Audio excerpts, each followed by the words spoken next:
Here. Councillor Wolf, Here. Council President Hu, Here. Mayor Lube, Here. and Youth Councillor Vogel. Thank you. If you will stand and join me in the Pledge of Allegiance, please.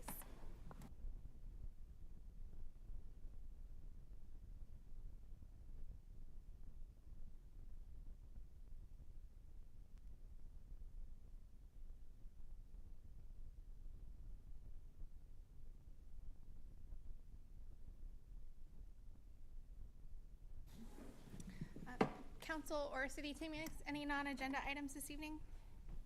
None from us, Mayor. Okay. Next item we have is the public comment. If you would like to provide public comment by phone or video, please do so now to get in the queue. The phone number is 503-966-4101.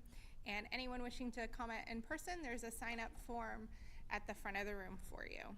We will start off with follow-up to previous public comment with Assistant City Manager Nyland. Welcome. Good evening, Mayor and Council and Budget Committee.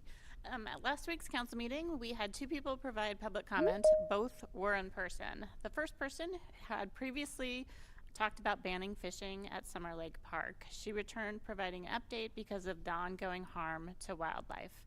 The community member did receive a follow-up response. We let her know that parks will continue to work on short and long-term solutions, including better, more visible signage, and they will continue conversations at the Park and Recreation Advisory Board.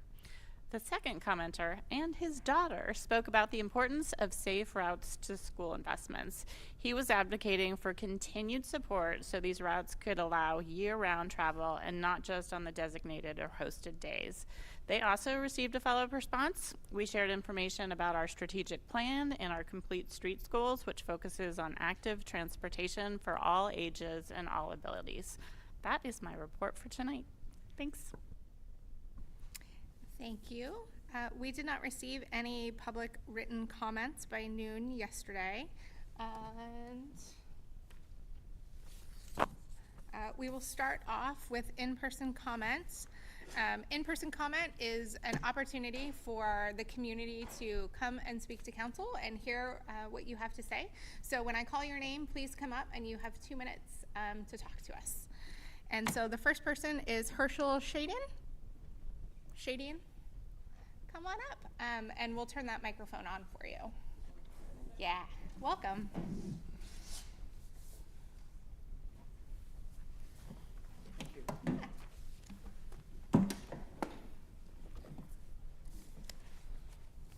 I've done plenty of public speaking, but never before city council, so excuse me if I'm a little off my. I hope we're a welcoming crowd. Yeah, so far so good. I'm actually here on behalf of Mask and Mirror, a nonprofit organization in regard to the arts grants that are coming up, and I just wanted to make a brief presentation with regard to Mask and Mirror. Mask and Mirror was founded in Tigard in 2011. I'm a director on the board. We're in our 13th season now, entertaining around 1,500 patrons across each season's 5 productions. Many of those patrons come from the Tigard area, often seniors seeking quality theater at an affordable price. The prices are about $13 and $15 depending on the venue. Other members of our theater troupe would have been here tonight, but they're rehearsing for our next show, The Games Afoot, a hilarious whodunit, to be presented weekends November 3rd through 19th at Rise Church, which is kind of right here in the area. Roughly 70% of our theater revenue comes from ticket sales. The remainder comes from donations, typically less than 10% annually, and grants, which are about 15 to 20% annually. We're an all-volunteer 501c3 charitable organization. No one is paid for any of the work they do or their efforts, which helps to maximize the impacts of the grants that we receive. Tigard Community Events grant our participation in the past. So we have applied for and received several $1,000s each year that we have applied for. We may have missed 1 or 2 years since the founding, but it's pretty been regular part of our budget. It's an essential part of our finances, often $2,000 or so each year. And to say thank you, we recognize the City of Tigard for its support on our website, in our monthly newsletter, which is about 2,000 recipients, and in our show programs. So I just want to say thank you for that opportunity. Thank you. Thank you. Next individual is Joanne Shipley. Come on up, Joanne, welcome. Kathy's name is here too, okay, speaking, got it. She said I get to talk. Voluntold? I'm Joanne Shipley. This is Kathy Evans. We're from Rise Church that he just recognized. We've been grant recipients also for our backpack and school supply program. We came to address two things about the Budget Subcommittee's social service grant recommendations. We wanted to talk about the $30,000 cap, and we wanted to talk about the values by which the grant applications are going to be scored. In regard to the $30,000 cap, we would like to say the community's deepest needs are not likely to change soon. It would be very sad if programs that were already in place and successful and impactful were limited by a $30,000 cap. And then in regard to the values that will guide the distribution of the grants, we recommend and we hope that you will continue to include support and education of the most vulnerable children and their families in our city as one of your top priorities. The success of these students and families will play an important part in all of our futures. Anything we can do to support and encourage them is a benefit to everyone in our community. We thank you for your time and for your attention and for the opportunity to be here. Thank you. Thank you. Tom Engel, I have to go after her? that's where you signed up. My goodness. Hello, I am Tom Engel. I am the board chair of the Tigard Chamber, and I have no hilarious whodunit for you, but I do have a thank you. That's the reason I am here. Macon could not be here today because of some other obligations, but there are 4 things that this city has done as a grantor to us that we could not do otherwise. The Visitor Center. We have at least 5 people come upstairs each day asking for assistance and asking questions, not to mention what we have downstairs on the main floor. The Community Guide. It's a quick reference for everything that's going on in this city, and it's a beautiful thing to be able to share and distribute through the community. The Shining Stars event. It's not just about business. It's about all the great things that people are doing in this community, and it's a good reminder of what a great place this is. And lastly, it's the farmers market.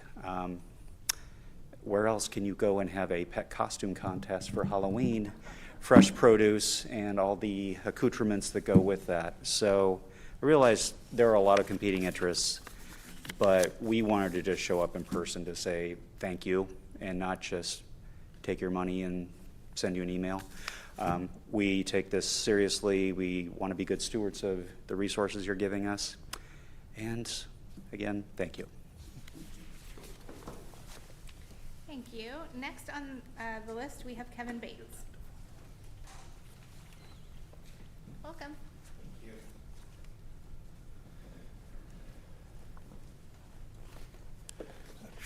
Do I have to push? No, I don't have to push the button. My name is Kevin Bates. I'm the current president of the Tigard Downtown Alliance, and we are a Main Street program for Main Street America and also an Oregon Main Street organization program here in Tigard. We were one of the largest, if not the largest, recipients of the grant last year, so I thought that I would give some more robust information about where those monies go to be accountable and also to just share how that impacts our community and also us as an organization.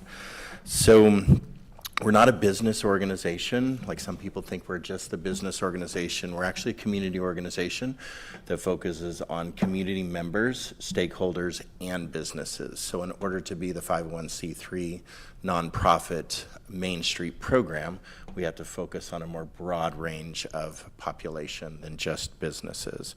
We focus on livability issues in the Main Street District through our 4-point approach. This is a Main Street program 4-point approach, so I didn't make make it up, so I can't take credit. But this approach is divided into these categories. Organization, which is our volunteers and board. Also design. Design is our community art installations and historic and architectural preservation, it's called. Economic vitality, which is maintaining current businesses and encouraging new business growth and development. And then something called promotions, and that's where all of our events sit, is under promotions. So we are meeting our goals for 2023, which is exciting for us. We're very excited about the work plans and strategic plan that we have. So we are planning on applying for the designated Main Street status for the Main Street America program. That is 9 months early from our 2024 goal. So with Kyle Nepper, of course, he's our executive director. He has been our event organizer, main person on our events, and has helped us align more closely to this 4-point approach. Do I have a little more time? Okay, thank you. Currently, we do 4 signature events. So the Tigard Street Fair, Art Week, Trick or Treat Main Street, and the holiday tree lighting. And we're also including wine walks and such in our lineup. We're not able to do some of the events because we focused on more pending work plans. But we are grateful for the $40,000 that we received, and we do recommend increasing the cap because of inflation and prices are not decreasing, they're all increasing.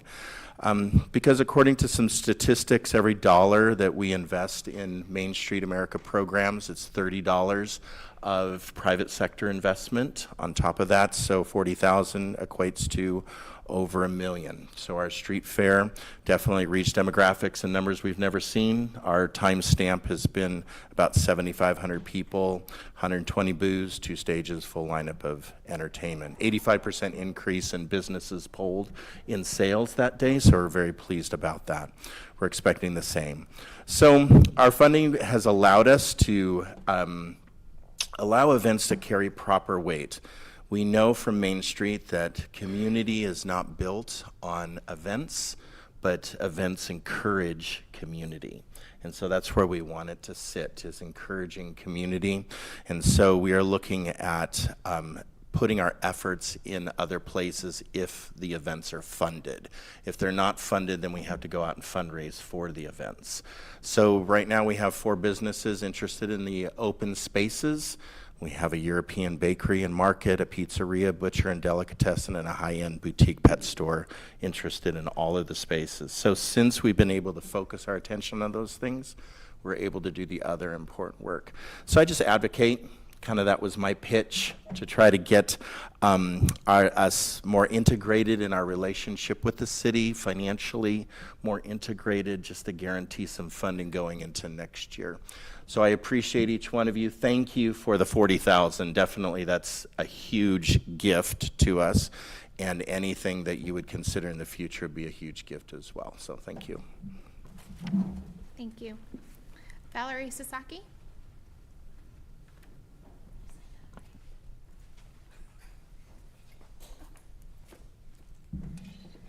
Good evening, Mayor Lube, Budget Committee members, council members. Thank you so much for this opportunity to talk. My name is Valerie Sasaki, and I have been a Tigard resident for 20 years this year, June 1st of 2003. I took the keys to my house. So it's a big year for me. Everything's falling apart in my house. So I have also had the honor of serving on the Public Safety Advisory Board over, gosh, it's been quite a while that we've been working. And now I'm on the Chiefs Advisory Panel, which has been a really great experience in working with Chief McAlpine, and then we'll hopefully transition will go smoothly, and we're working with Commander McDonald. I want to thank you for your service on the Budget Committee in particular, because the budget reflects the values that we as a society put forward, right? Because what we fund is what we believe in as a community. You know, and I think that we've taken some big steps in addressing some of the diversity challenges and equity challenges that we've had in this community over the last few years. I think hiring Kurt June to serve as the city's internal-facing diversity coordinator was a huge part of that. What I would like, and thank you for that, because I think that's been huge and important and has led to some really meaningful discussions. What I would ask is that you consider what was a recommendation of the Public City Advisory Board, or Public Service Advisory Board, Public Safety Advisory Board, yes, PSAB, sorry, it's the acronym. Which is to hire an external-facing community navigator. We have, in the period of time that I have lived in Tigard, become much, much more diverse. We have a lot of community members who come from communities that are challenging. They come from for a lot of different reasons. They may not come with English as their first language. And the systems and things that we take for granted as someone who's born in the United States, who was raised in a community not that different from Tigard, I think that we take a lot of, oh, sorry, can I keep talking? Just a little bit longer? Okay. I think we're in an era right now where Islamophobia and anti-Semitism obviously have had a huge impact on communities around the world, and we see how different communities have reacted to that. And what I want Tigard to be is someone who takes someone who may not be familiar with how to approach city government, how to approach police situations, and has a way to enter the system in a way that is meaningful to them and that helps them feel like they're a valued part of our community. And so with that, I would encourage you to consider reinstituting this position in the budget for this cycle, because I think it's incredibly important as we move forward as a community that has a lot of different faces and a lot of different stories. Thank you. Thank you. Jimmy Brown, come on up.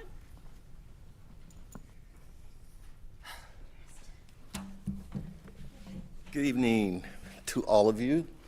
I'd go around and say everybody's name, but then my 2 minutes would be up. So I'll just say good evening to all of you, invited guests, members, etc. My name is Jimmy Brown. I am a longtime resident of Tigard. I believe we have been here now almost 30 years.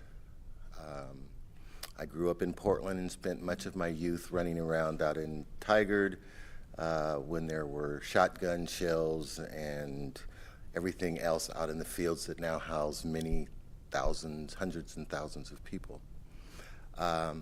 In moving out here, I moved out to Tigard because, one, I knew the community, and two, I felt that this is a place that I could raise my family, call my home, and continue to do the kinds of community engagement work that I did when I was in Portland. I have been a member of the PSAB since its inception. I am also now a member of the Chiefs Advisory Group. I have looked with my colleagues at the community navigator position as one that is necessary, one that is needed, and one that is appropriate for the city of Tigard to hire. I appreciate the work that the Budget Committee has done. Having sat on many, many budget committees in my years, I know that it is sometimes a thankless job and always a difficult job. This position comes to you again, not for us to describe the knowledge, skills, and abilities for this position, but really to talk to you about what type of process do we want to utilize to develop such a position. The word is already out that this is a position that has been needed. It was created by community members. It was looked at for its ability to stand in both camps, the community camp and the city camp, and to navigate people through those processes. Not only community members navigating through the city's process, but the city navigating through the community's process, because they are in times different. I fully support this position. I believe my colleagues support this position. We understand that resources are always an issue in the municipal environment, but this is a resource that is needed within the community as we watch our community grow. Valerie talked about the diversity within the community. I can remember when I moved to Tigard, my personal feelings was that there was just 12 of us, black folks, and 6 of them were in my family. Within 3 years of that, there was 15 of us. Within 10 years of that, there was 100 of us. And now I'm sure there are many more of us, and they don't all share the same experiences, but we do know that we need to be able to navigate across the lines as well as those folks who are part of the majority community. And so with that, I conclude my my words. I wish you all well as you go forward, looking forward to this position being part of the city government. Thank you. Thank you. Patty Lofgren.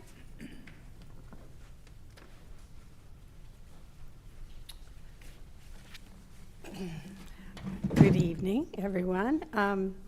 I beat Jimmy by 2 years. I've lived in Tigard for 32 years, going on 33.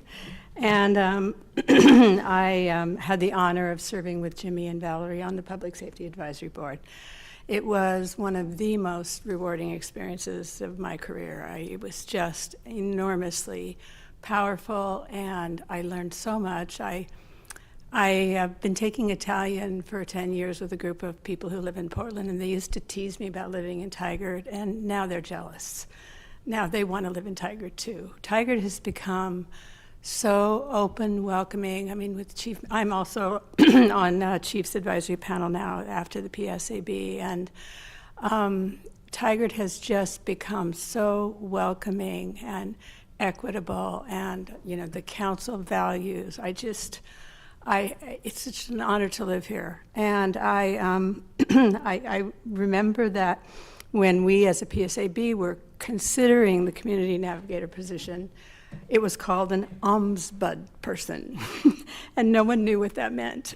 And actually, I think when we came last year to advocate for this position had happened in other cities, but it was called an ombudsman, not a community navigator. And so I just kind of want to press on that we renamed it because the word ombudsman didn't make sense to us. And so we called it community navigator.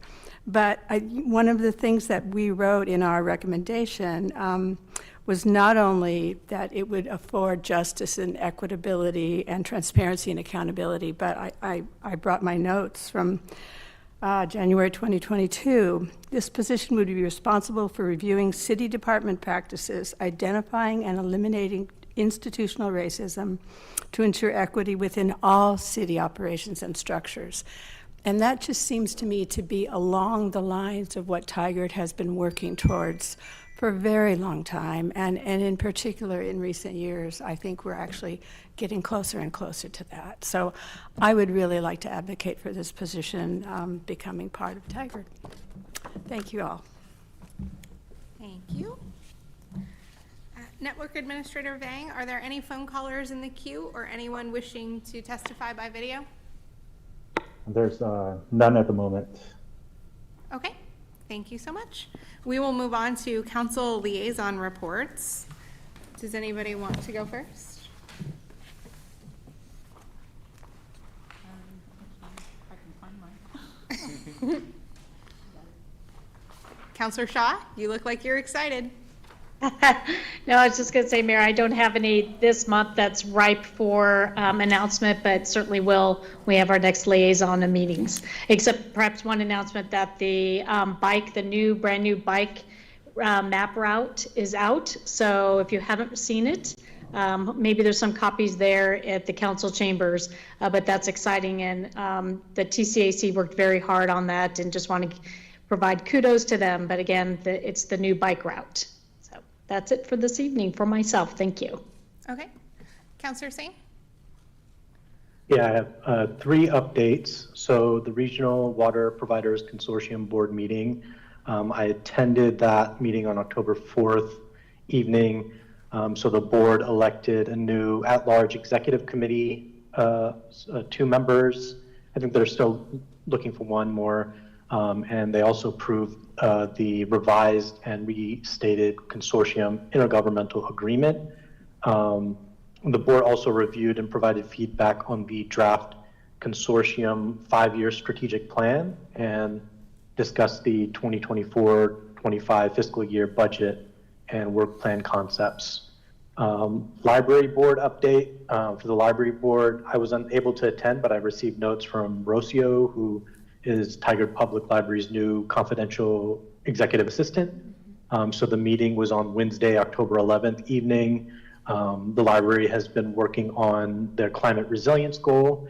Now, when a patron puts on a hold on something, a list gets added to it, called the request to fill, RTF.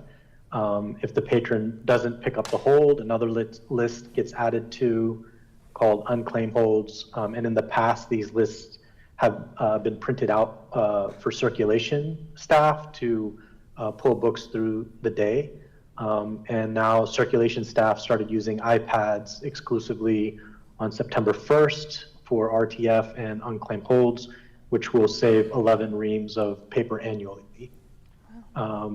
They also, library staff, the annual safety summit was attended by library's PIC, person in charge team.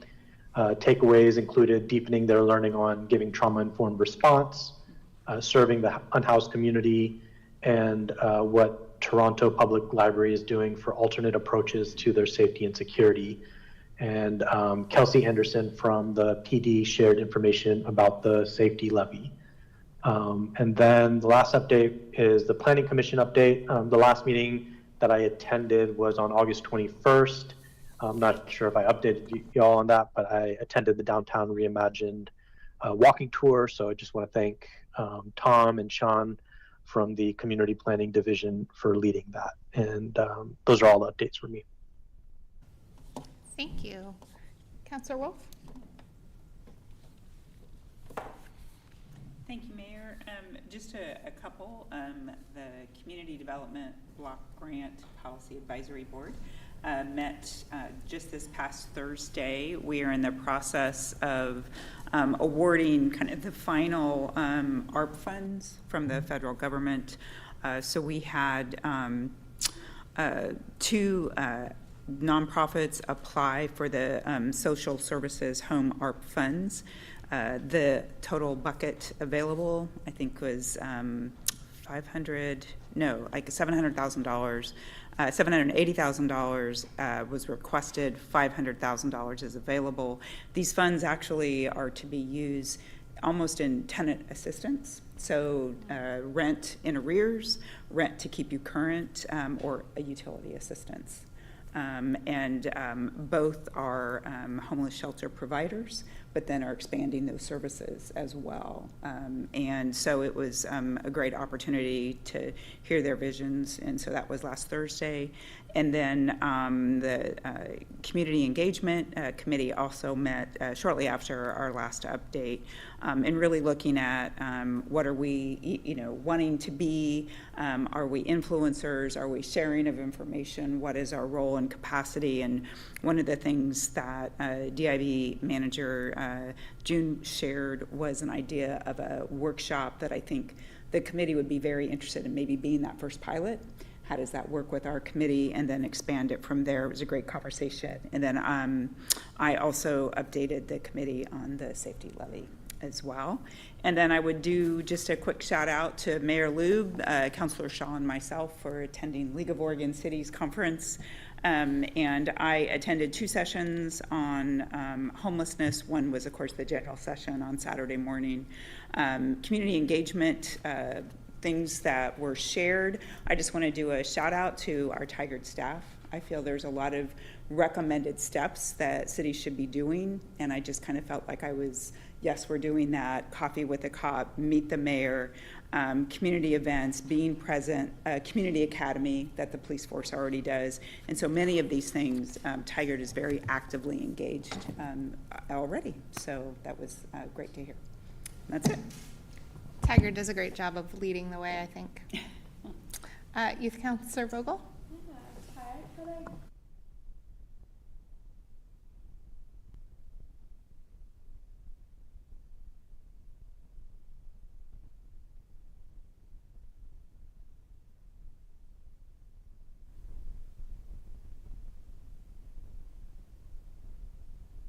Thank you. We had one member interested in being on the Tigard or Talking Tigard interview podcast, so they will be doing that. We discussed officer applications as well as elections, and those will be happening later in the month of November. We talked about planning a youth government forum in February, getting council involved, as well as what our goals would be for that, and it did go over very well, so hopefully that is in the plans. We did some trunk or treat planning. We'll be attending the Good Neighbor Center trunk or treat next Friday on the 27th, and we will be there to participate with the kids and hand out candy. Other than that, we just got to know our new members, and we look forward to having another meeting in 2 weeks and welcoming even more new members. So. Thank you. Council President Hu? Thank you, Mayor. October 10th, I attended the Willamette River Water Coalition Board meeting. The manager provided construction update on water treatment facility and pipes construction around Sherwood and Roy Rogers, and they're on track to be online in 2 years. And in preparation for the construction, the finish facility, they are also preparing for outreach effort to educate the public about the new water source they're going to be getting from the Willamette. And the manager also reported that the Willamette Basin, along the Willamette Basin, the reservoir there are reporting lower than average water level. And he also provided a Willamette River water relocation study update.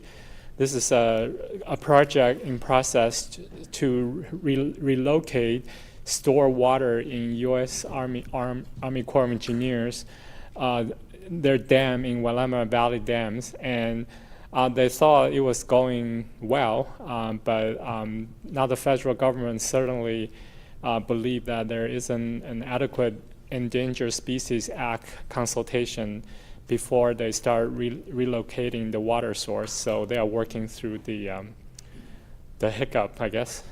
And they're also working on water rights certification for Willamette River because, again, there will be substantial increase in water usage in about 2 years.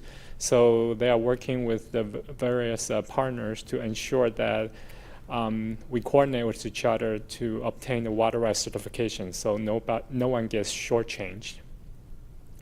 And on the next day, I attended the Town Center Advisory Commission meeting. The commissioner spent a large amount of time talking about the process they will be using for ranking the TIF district project for future funding. So that's ongoing, and they also receive an update on Nick Wilson Memorial Plaza design, which I believe we're going to get the same presentation, and the commissioners provided a lot of input on crossing options along the Fennel Creek Trail. So I look forward to that discussion ourselves tonight. So that's all I have. Thank you. Thank you. I was also going to mention the League of Oregon Cities Conference. I think it was just always a great opportunity to hear some of the different breakout sessions, and always, again, wonderful to hear that we were just checking boxes of recommendations, but also, acknowledgement that our city staff was there presenting as well, again, of sort of showing a roadmap of really great things that the city of Tigard is doing. So always worth, and we saw an eclipse, sort of, through the clouds, but we were there, we saw it. So being mayor, I have the honor of accepting awards on behalf of the city, and I just want to make sure to acknowledge that, the Street Trust awarded us an Alice Award for our transportation safety work, which is an incredibly wonderful thing. But it's even more special to know that we are the first municipality that they have ever given that award to. And I think that's a pretty big deal to talk about a city government really advocating for safety on our streets, and to have that acknowledged. Tualatin Riverkeepers also, I went to the Blue Heron Awards, and it was an award about our partnership with the Tualatin Watershed and the way that we are also incorporating education about our watershed into our different camps and activities, and the partnership that we have with the Tualatin Riverkeepers, having the boat rentals, which really opens up the river to people who don't have their own private boat.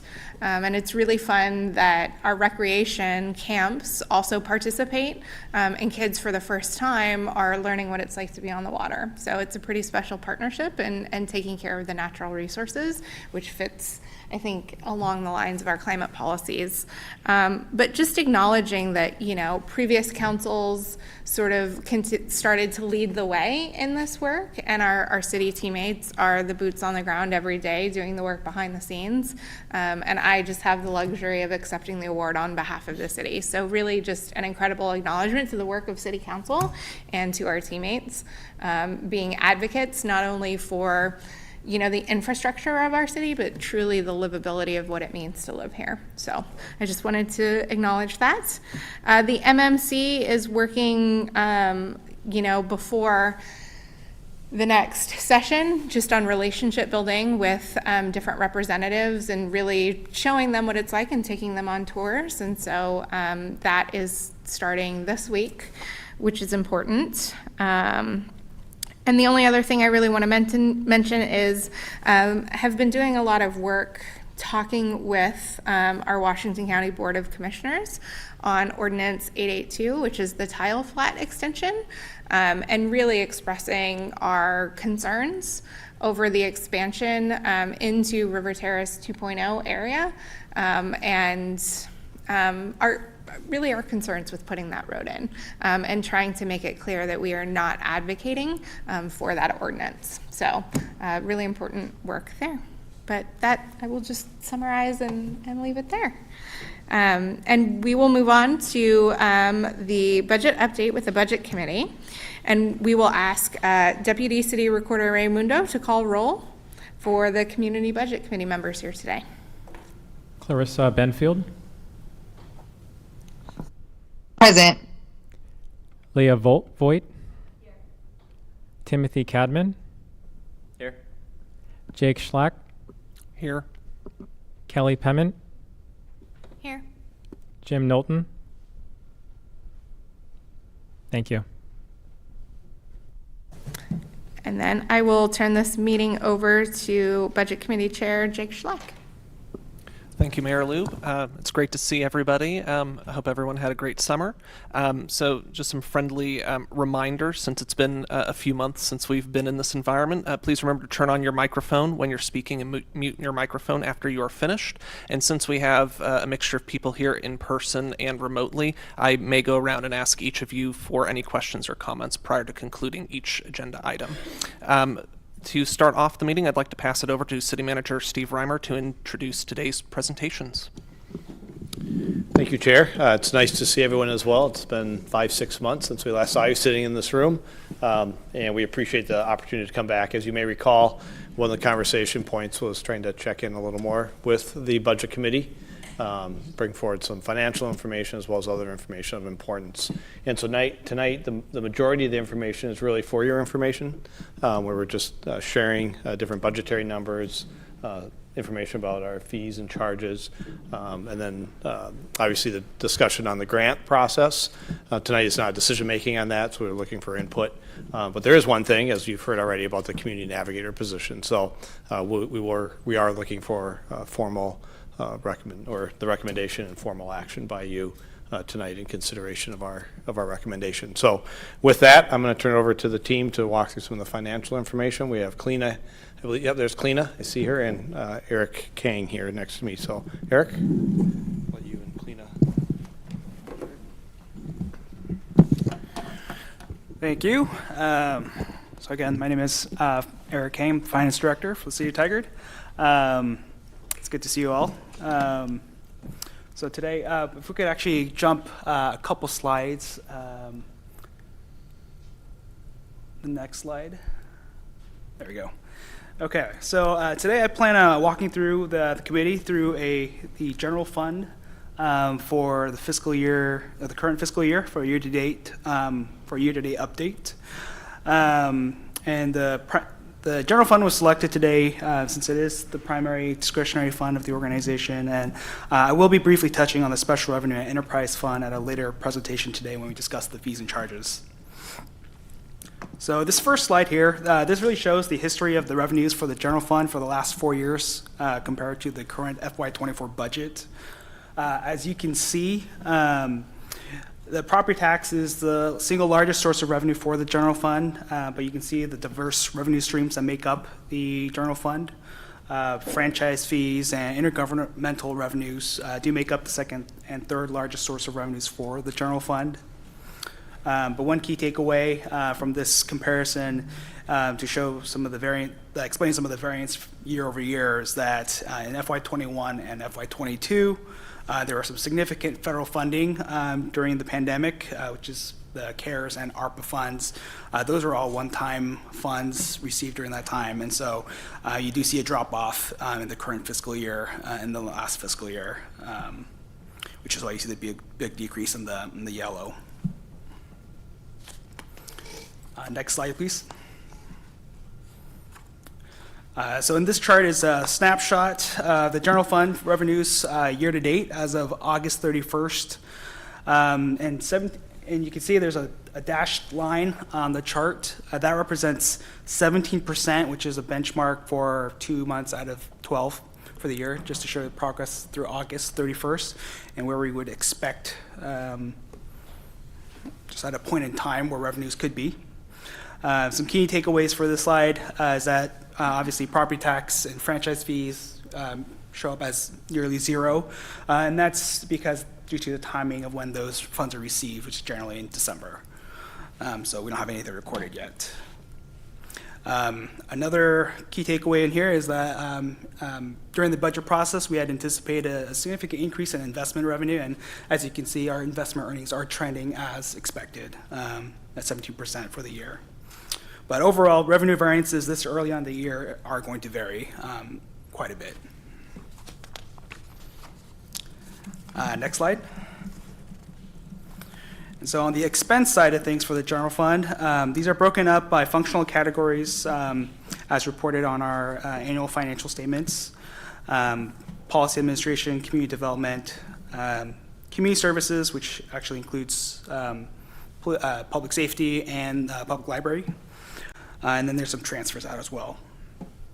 As you can see from the chart, again, we have that 70% benchmark line. Expenses are tracking as expected. As mentioned in they are trending as expected. But transfers, they are based on cash flow, and so you'll see some variability on transfers. As I mentioned in the previous slide, we haven't received property tax and franchise fees, so generally we don't make transfers when there hasn't been any revenue received. And that concludes the first part. Thank you. Let me just go around real quickly and see if there are any questions or comments on the financial update. I do not personally have any questions or comments, but thank you so much for providing an explanation of all the visualizations. Clarissa Benfield? No, I'm good, especially with the graph. Thank you. Tim Cadman? No questions, thanks. Kelly Pement?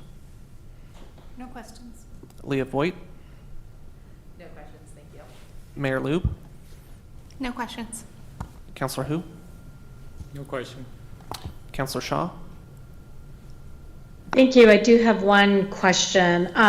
Thank you very much, Kurt, for the graphs. I think they're fantastic. If you could narrow it to if you could look at a crystal ball in a nutshell, so our audience who may not understand finances as well as each one of us do, perhaps, do you think we're going to be short this year in revenue because expenses have gone up due to inflation, and can you predict that? And if not, that's fine too. Thank you.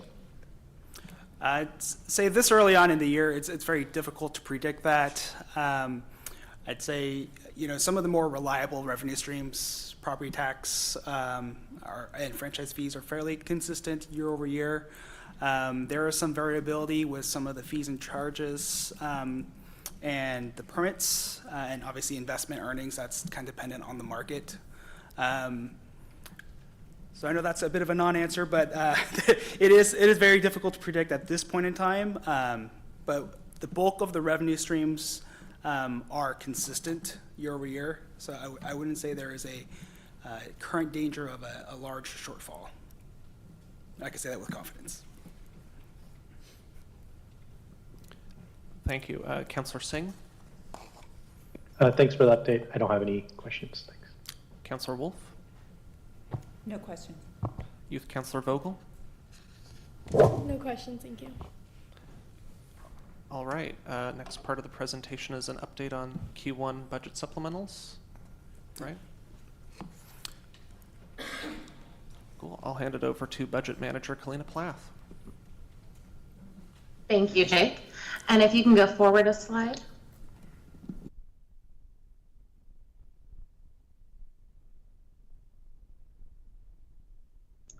Okay, so for fiscal year 24, we've had some budget supplementals already. For quarter one, we asked for some appropriation increases of $9.3 million, as you see there. The good majority of that, a little less than half, was in transfers of funding. 19 CIP projects were included in that supplemental request, and a lot of projects that were going on in capital improvements were not able to be completed during fiscal year 23.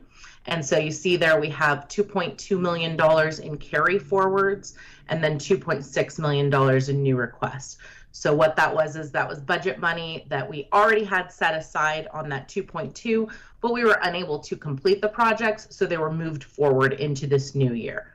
So it doesn't come up with any new expenditure that we weren't already expecting, but we weren't expecting it in this fiscal year. So that was unknown at the time we did budget. So that was part of that request.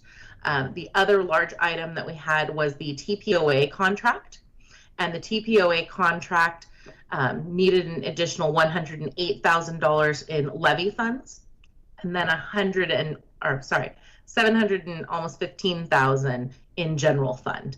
We did have a $900,000 contingency in general fund, and so we were able to move that out of the contingency fund so it does not increase overall appropriation for expenditure. You can go to the next slide.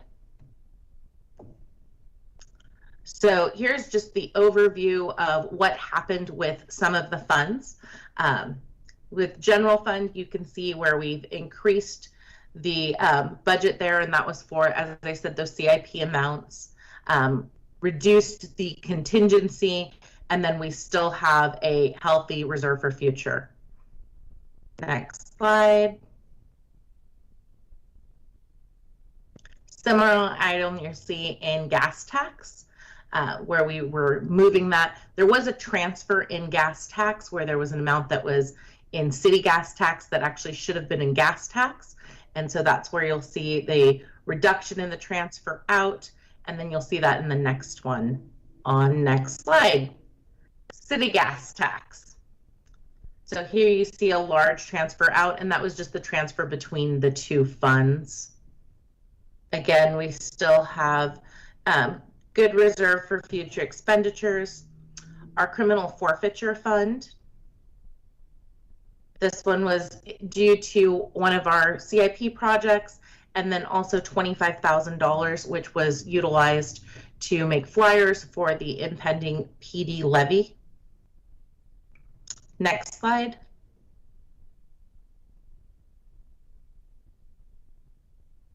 And I apologize, my slides are a little behind your slides. Are you guys on criminal forfeiture fund or Parks Utility? We are now on Parks Utility. Okay, thank you. It just had a bit of a delay there. So Parks Utility Fund had a very small increase of transfer. So we'll go to the next one.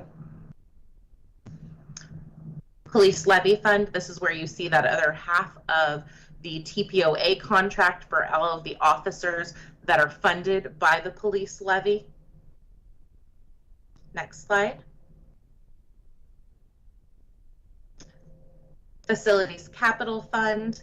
Again, that was more CIP projects that moved forward. You'll hear that a lot. That was the vast majority of the supplemental for this year. Next slide. Transportation Development Tax Fund. And that was just a carry forward again for CIP. Transportation SDC Fund. Oh, sorry, next slide. Again, a carry forward for CIP. The Parks Capital Fund. Next slide. And this one you'll see quite a few transfers in large amounts. And there were actually 6 different projects within the Parks Capital Fund. And so as you see, a lot of the other funds that we've kind of already gone over had transfers in. That's where we asked for $9 million, but we're actually only spending 4.8 because it's all transferring in from those other funds and then expending out of Parks Capital. So I thought that was important to just kind of show you on this one here. In case you were wondering why we asked for 9.3 in appropriations, but the expenditure is really 4.8 on most of that. Next slide. And that'll be the Parks Bond Fund. Again, that was a CIP carry forward. Next slide. Parks SDC Fund. More carry forwards of CIP. And the next slide. Transportation CIP Fund. Again, a large number of transfers in as it's paying out for other funds. Next slide. And that's our stormwater fund, which just had a very small new appropriation request. And next slide. Water quality fund.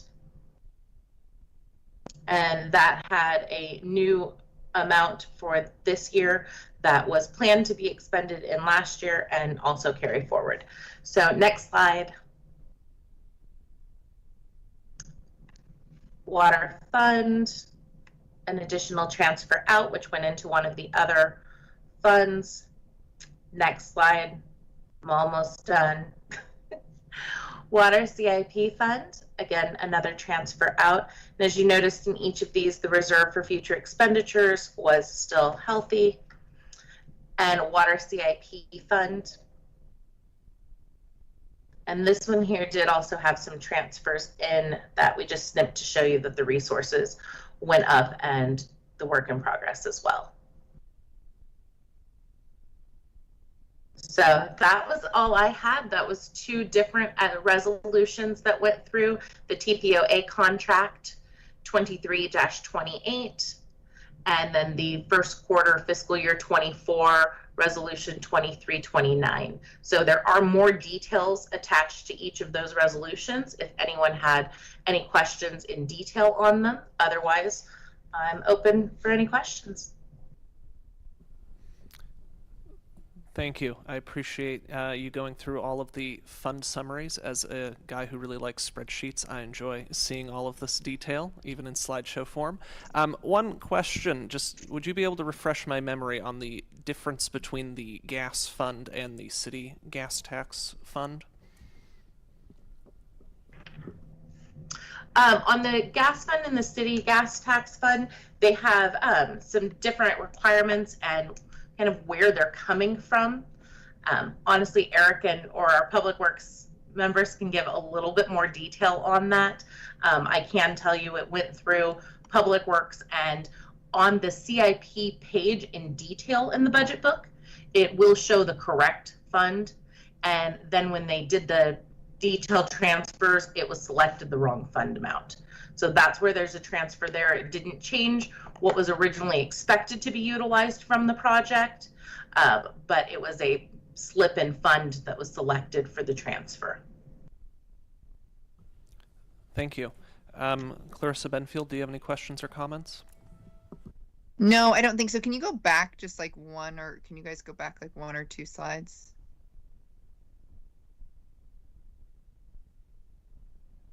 Yeah, just one more.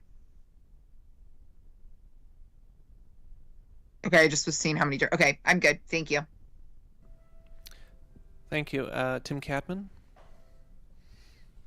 No questions, thank you. Kelly Pement? No questions. Leah Voigt? Yeah,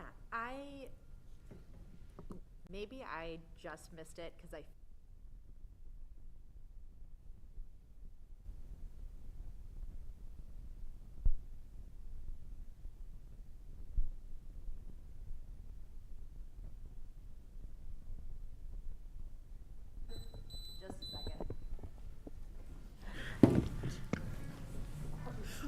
Sorry, Leah, I can't hear you. Yeah, sorry. I was having microphone issues, so I paused.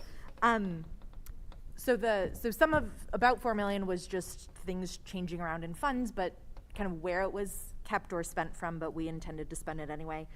The other 4.8 million, where did that come from? The new money?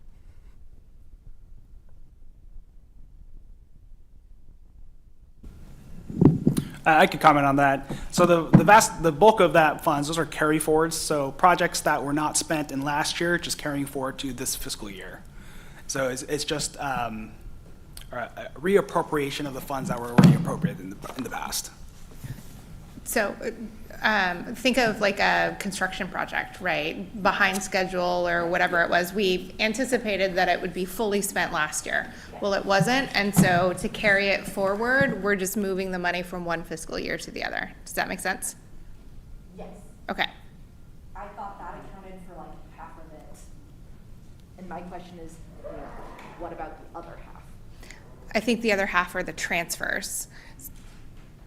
Yeah, so there was a portion of, I believe, around 800,000, just off the top of my head, was for the TPOA contract, which was already budgeted in contingency. However, to spend contingency funds still has to go through a supplemental process or through a budget amendment process.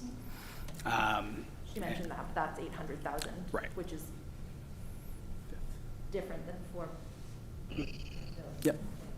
Yeah, so what you're asking about, Leah, is there were some new projects that were not originally in the 24 budget, and I can pull those up. Those were done, I apologize, I don't have it right in front of me, but I'm pulling it up. They were also in CIP projects, so I believe there were 5 of them that asked for new money. I know one of them was for a new requirement. They went and inspected a bridge and found some damage on that, and so now that needed to be funded into this year. And I apologize, I thought I brought up my spreadsheet that was color-coded with the new, but I don't. But that was the Key Cuts Bridge.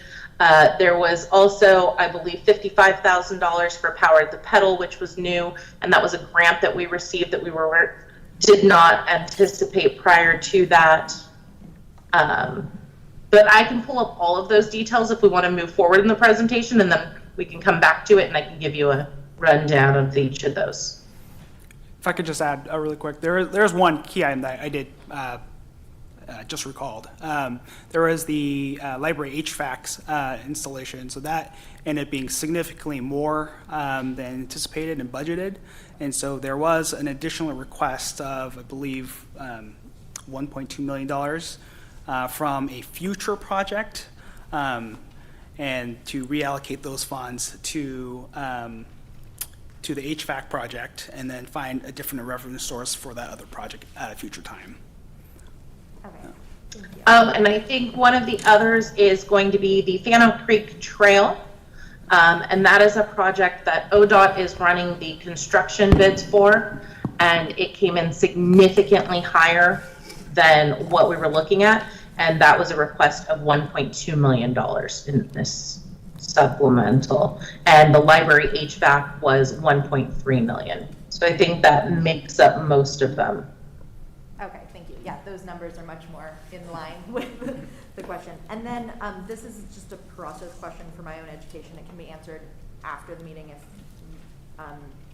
if needed. But in terms of, I know we have an audit committee, but in terms of these parts where we say, oh, the money was put into this fund where it shouldn't have been, right? We're all human.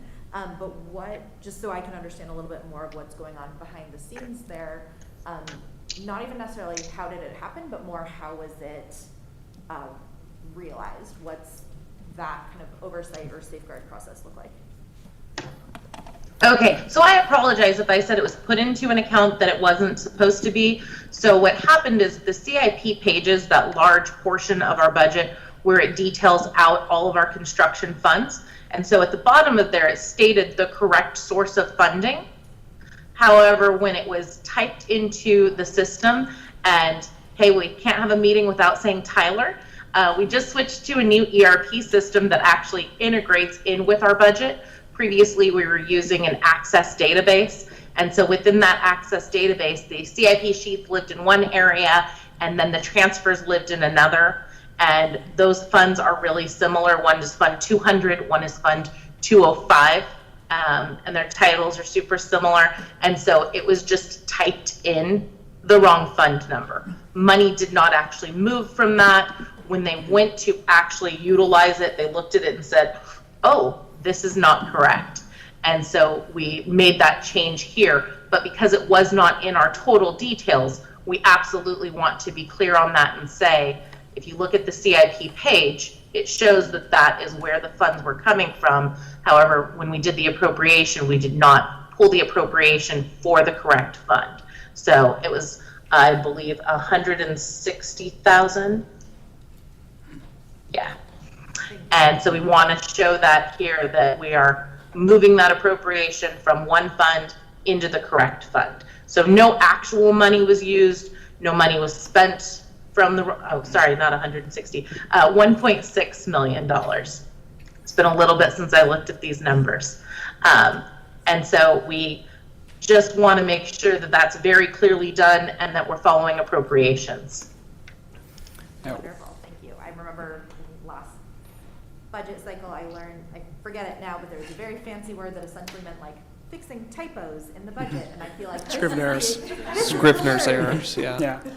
Thank you so much. One comment I would make to just address your comment on the oversight piece. So there's a difference. The difference between the way we budget and how we spend it are two completely separate functions.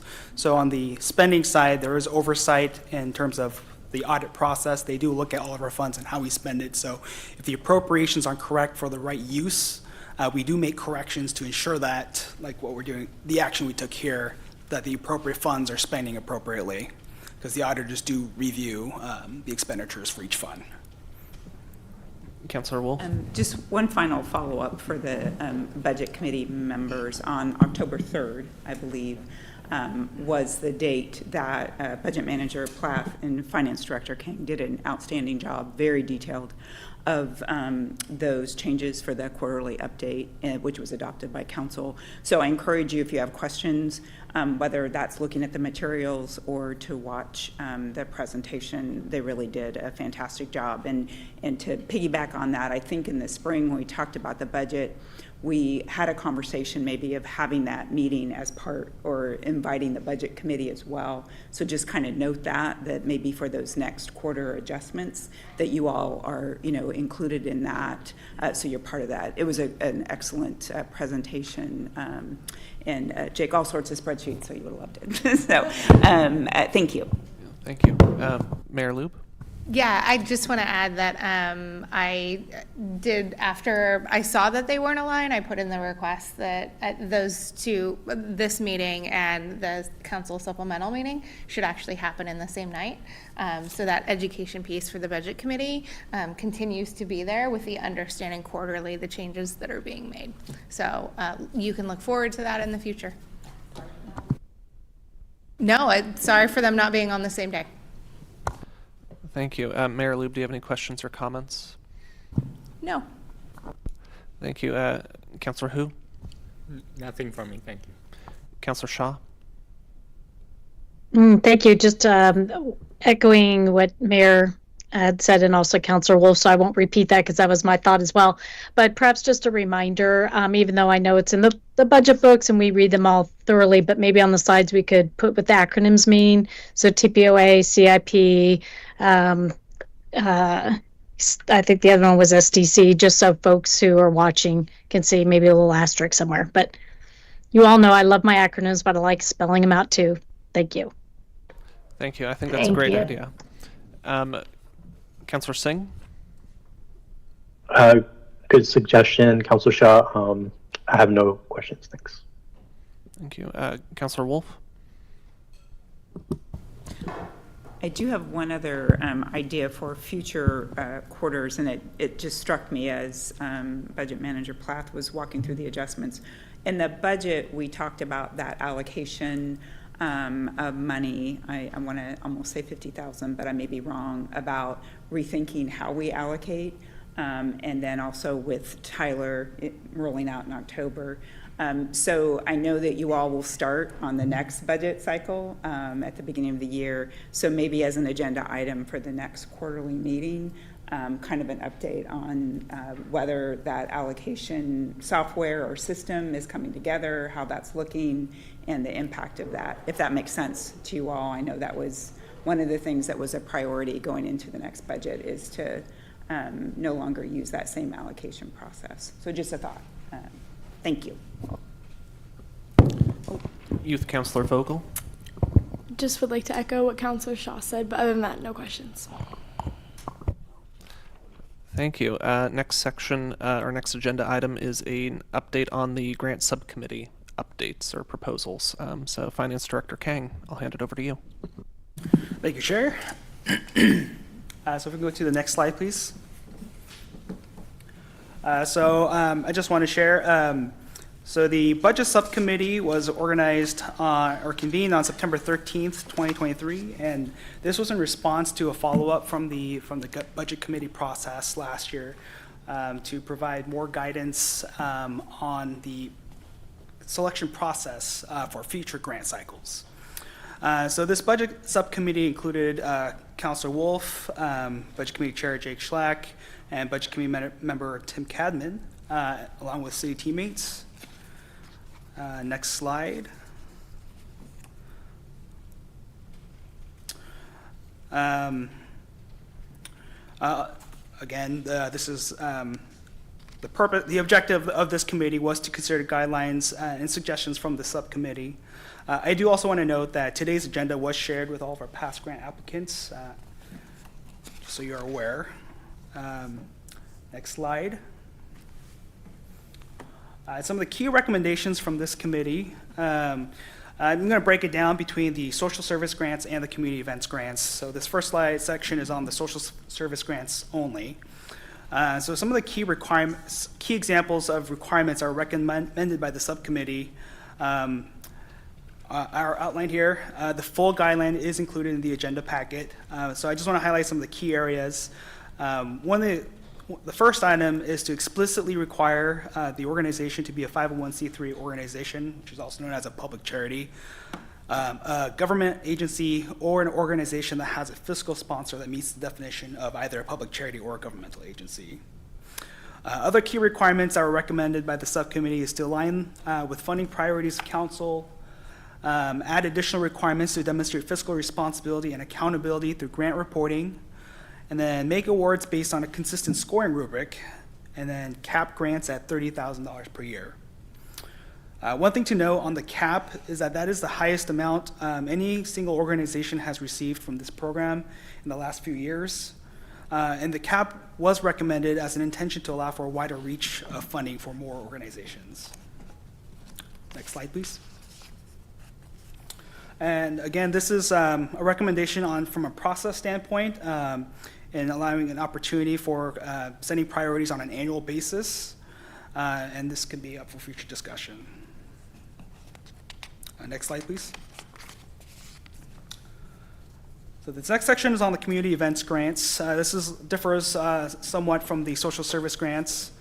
So the first key item on this one, the subcommittee recommended that the eligibility is limited to tax-exempt organizations only, or those that have a fiscal sponsor that meets the requirement of being a tax-exempt organization. So I've kind of given some examples of different types of tax-exempt organizations. And similar to the social service grants, the recommendation is to also require applicants to demonstrate fiscal responsibility and provide a grant report for accountability. Another recommendation is to require that all grant applicants provide an event plan that is approved by the city before any check is issued. So in terms of process, an event can still be funded as part of this grant cycle, but the event would still have to go through an approval process before any payment can be issued. So that could include things like logistics plans and safety plans. Next slide, please. Just a few more key recommendations. The The first one is that require all events to be held within city limits, or provide an explanation if not. And they cap the grants at $40,000, and similar to the social service grants, this figure is the highest any single organization has received in the last 3 years. And then lastly, another recommendation is to require the City of Tigard to be recognized as a sponsor in all published material recognizing sponsors. One thing to point out is that the scope of this program does exclude the Tigard 4th of July event, the Festival of Balloons, and the Broadway Rose that are officially recognized as a city-sponsored event by resolution. And that concludes my presentation on the subcommittee. Thank you. So yeah, we'll go around for questions and comments. As far as my thoughts on this, having been there, I'm really a big fan of the recommendations. I think Councilor Wolf and Tim Cadman will agree that as people have sat in this subcommittee in previous fiscal years, it's a pretty daunting experience to have over 30 applicants come in and make their pitch about why they need funds to help support our community. And there weren't a lot of guidelines around it. Really, when you get a request for $90,000 and you're like, oh, we only have so much money, we have all these other applicants, how do we go about making these decisions? The point of these recommendations is to provide those guidelines to eliminate decision fatigue and provide some good recommendations for the board. That's, for instance, why we recommended capping both grants at certain amounts as well. Just so that way, if you want to max out that that grant, you can do that and move on to the next item. So, thank you for your explanation, Clarissa Benfield. No questions from my side, but certainly in favor of the cap, yeah. Thank you. Tim Cadman? Yeah, I just want to echo first that I agree completely with everything that Jake said regarding the reasons for these recommendations. On top of that, I think I was on the subcommittee maybe 4 years, and in each of those 4 years, more requests than there are dollars to go around. Most, if not every request was warranted, right? So if we had the money, we would have funded them all. We've got to find a way to be able to spread the dollars around, and that was really the reason for the cap more than anything else. Not that anyone was not deserving of $50,000 or $100,000, but when you've got 10 others that are asking for $2,000, and that either they exist or they don't exist from it, somebody that's getting 30 could probably go find another 5 or 10 if they need it. So that's why we chose that. Thank you. Kelly Pemmond?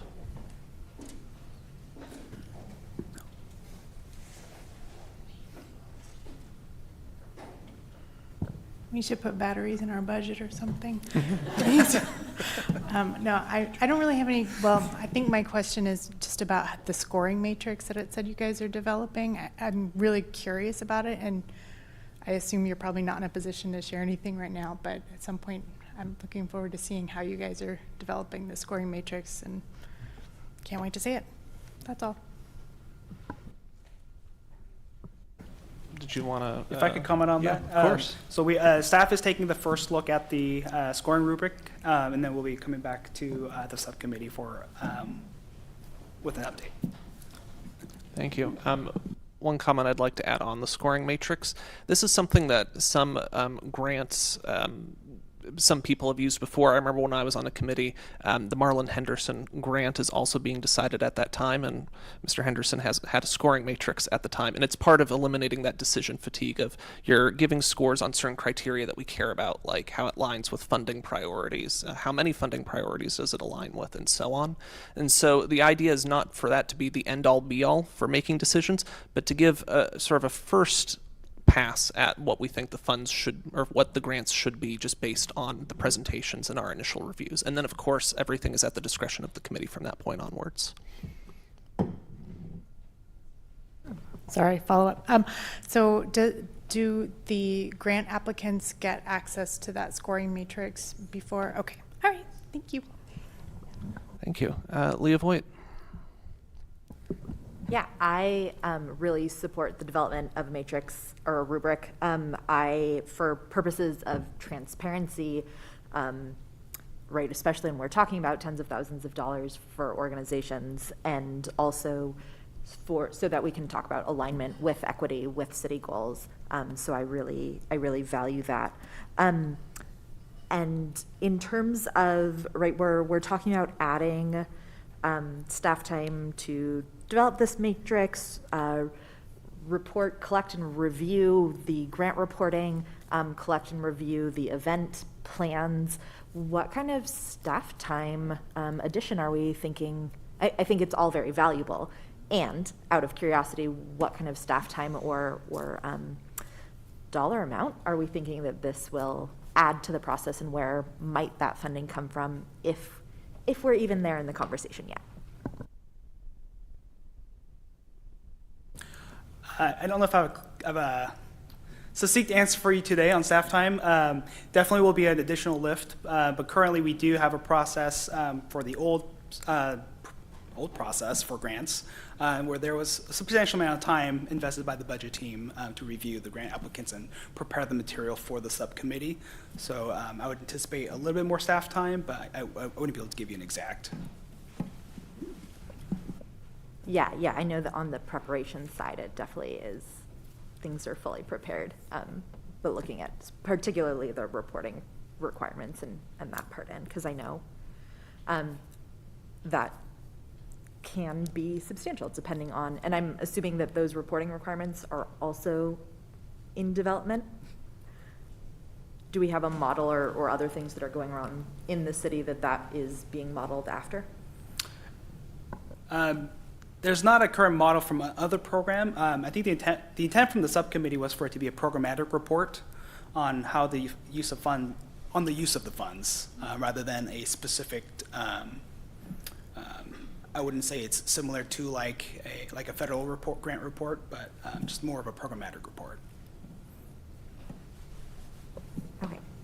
And then how is it being decided who within the city is being involved in developing the rubric, and how is that decided?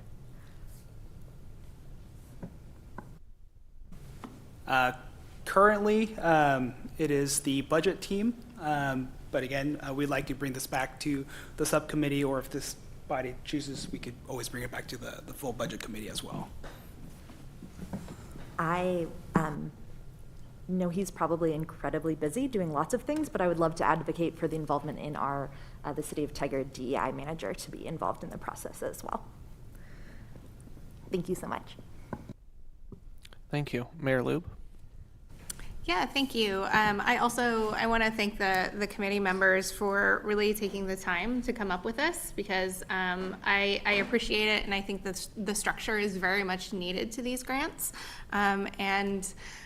So I have two things that are, I guess, maybe not super direct to this exact thing, but it's parallel because it involved this. So just flow with me here. And they're not questions related to teammates. They're actually, I think, philosophical questions that I have for all of you on some things that I've been thinking about and some things that I've seen based on conversations that we've had. So the first thing is there is, and I'm not an expert by any stretch, but participatory budgeting, which actually this is like kind of a form of it, bringing in community members, but I actually think our grants is a wonderful place that we could test drive participatory budgeting for our community, which is actually where maybe we continue to have these big like caps at 40,000 and those sorts of things, but our community actually decides where they want the funding to go, or maybe they make the recommendation to the committee to really talk about, it gives more insight to these organizations, to our community, maybe brings in more partnership. We know from the most recent survey that we were shocked that Tigard didn't volunteer as much as we thought, and maybe it's simply because we're not telling enough of a story of the opportunities that we have in Tigard for people to get involved. So I don't think it's something that would be teed up and ready to go for this next budget cycle, but I think perhaps being able to give the directive so city teammates can go and learn from other cities who are doing this across the country, to not do it this cycle, but actually to do these grants in a participatory budget in the 26 cycle, I think would be an incredible testament to the way that we truly say our community is the decision maker on where some of the money goes in our budget. So that's the first step. And I've heard incredible things about participatory budgeting, and I know Councilor Singh will probably speak to it too now that I have brought it up. So I don't want to put words in his mouth, but I believe he's a fan. The second thing that I had, and I want to preface this by saying, having conversations with Councilor Wolf kind of about these committees and those sorts of things, I made the comment of, I've always kind of wondered about that Marland Henderson community grant. And I want to be clear that this thing, what I'm bringing up is no issue with his service or in any way honoring the service and the work that he's done for the city of Tigard. But there are a couple of things that when I read the resolution creating it, I mean, quite honestly, it feels a little bit like a head scratcher. It was created in beginning of 2017 with 20% of the marijuana tax that the city gets goes into this fund. And the intent was for Marland to actually be a participant in the decision-making process and not the decision maker. So I hope if we continue that we actually go back to that where he, with the rest of the grant members, participates. And for some reason, and maybe it's just my own bias, but when I think of a scholarship or a grant or those sorts of things, I think of individuals putting their own money in and the profits in perpetuity actually creating that fund in a long-lasting way. And it just does not sit really great with me that in perpetuity, the city's taxes have a former elected official's name on it. And with the indication that that individual, to me, at least anyway, put the money forward and has been one of the main decision makers for this grant. And I honor what he stands for and I honor where the money is going, but I don't know if this is the correct venue to honor him appropriately in the work that he did to City Council. And if it's appropriate for an individual who, quite frankly, no longer lives in Tigard to have this level of decision making for the City of Tigard community members' money.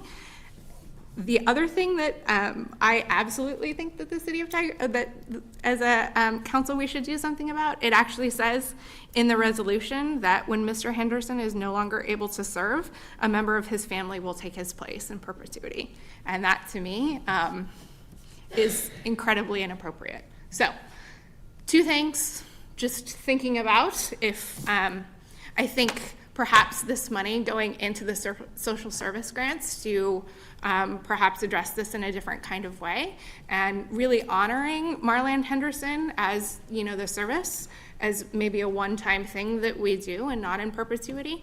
But when I asked the question and I read the resolution, I scratched my head a couple of times. And again, I don't want this as any sort of attack or in any sort of way on the work and service that he did to the city, but I find this wholly inappropriate.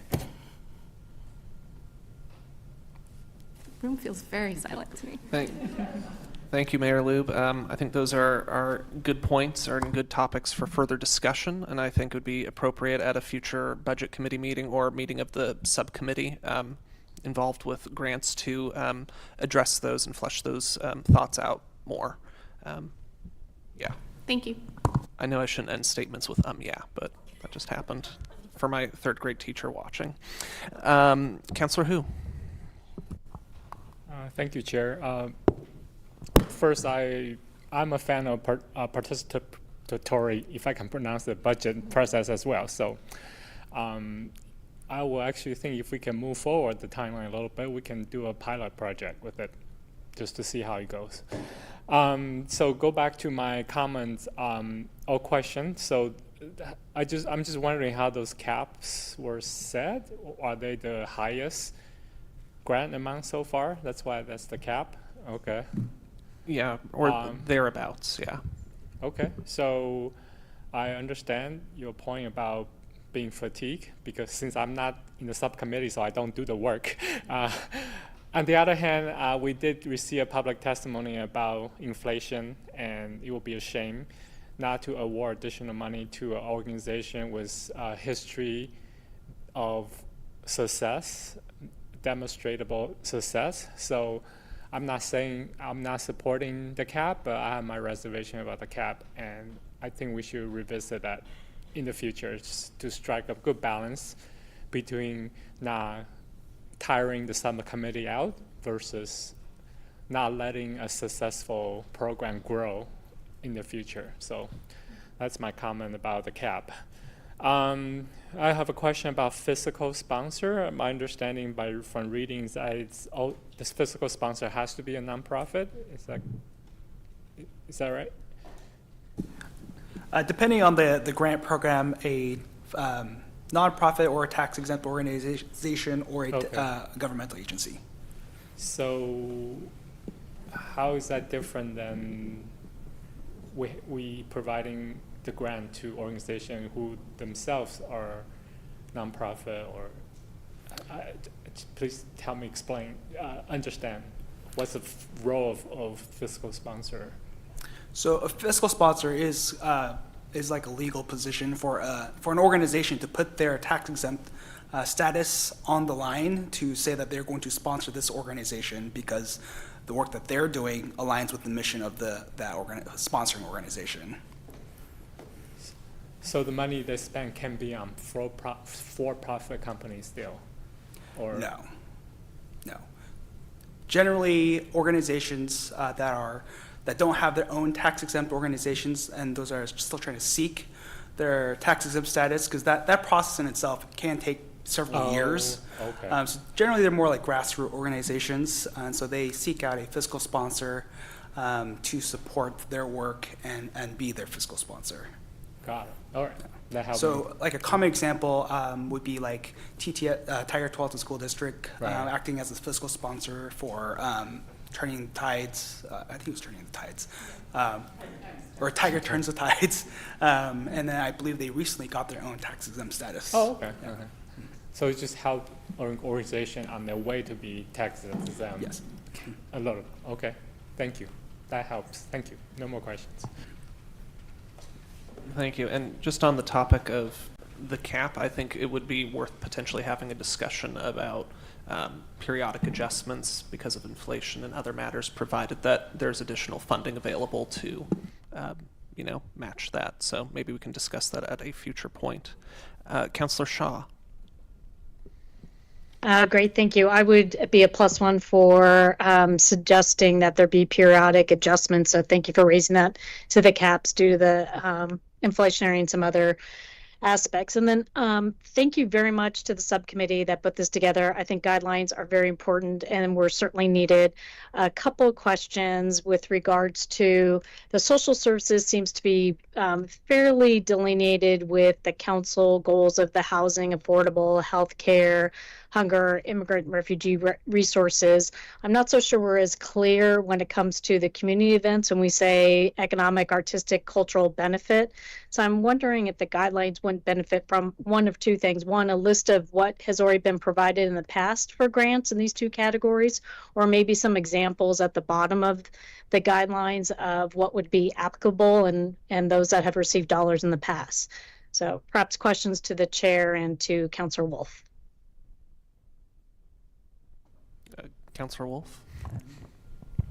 Yeah, thank you, Councillor Shaw. And I'll bring this up, Jake, when you call for me on questions. But I also want to recognize the timing of when January will be, I think, the invitation for organizations to apply. So I think we need to get tighter on some of these ideas. I totally agree, Councillor Shaw. I wonder if there's a way on the website that has the applications also lists, kind of current recipients or some history there. So I think it's a great idea to give an understanding. You never want to kind of create a box to say, oh, I must be this because this is what's already there. That's part of the intent, is to open it up. But if it helps spur ideas, or maybe, to try to, I don't have anything off the top of my head right now, but I hear what you're saying, and I think it's a great idea just to kind of strike that, match, if you will, to go, oh, that's, I could do that. But I think making available past recipients might be helpful. And Council President Hu, I also wanted to acknowledge that not every recipient on the events met that status. So I think we're trying to elevate that is an important status to have, and to have that fiscal sponsorship designation or be on the path to do that. So that was piece of it too. So thank you. Councillor Singh? Thank you. Yeah, I think I would just bring up the community events grants as well, and specifically around all tax exempt organizations, because I'm aware that 501c3s versus 501c4s, like I know there's different lobbying capacities, and so I'm just curious, just about that broad stroke in terms of like if we should include everyone. But yeah, I think I agree with Councillor Shaw and Councillor Wolf about sort of putting examples, but when it comes to our values, it might be good to just figure out, how to make sure there's alignment with city council goals and things like that, specifically for events. But I also just want to elevate and promote, incorporating participatory budgeting in our budgeting and civic processes. Participatory Budgeting Oregon is a great local organization helping, local municipalities integrate this process.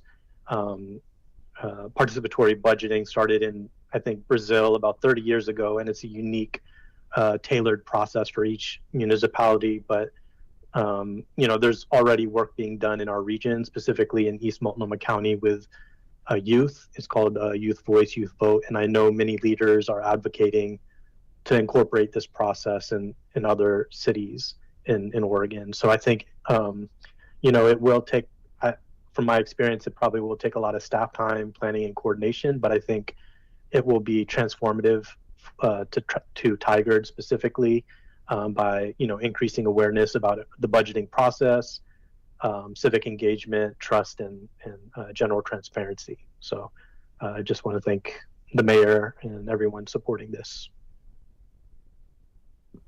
Thank you. Councillor Wolf?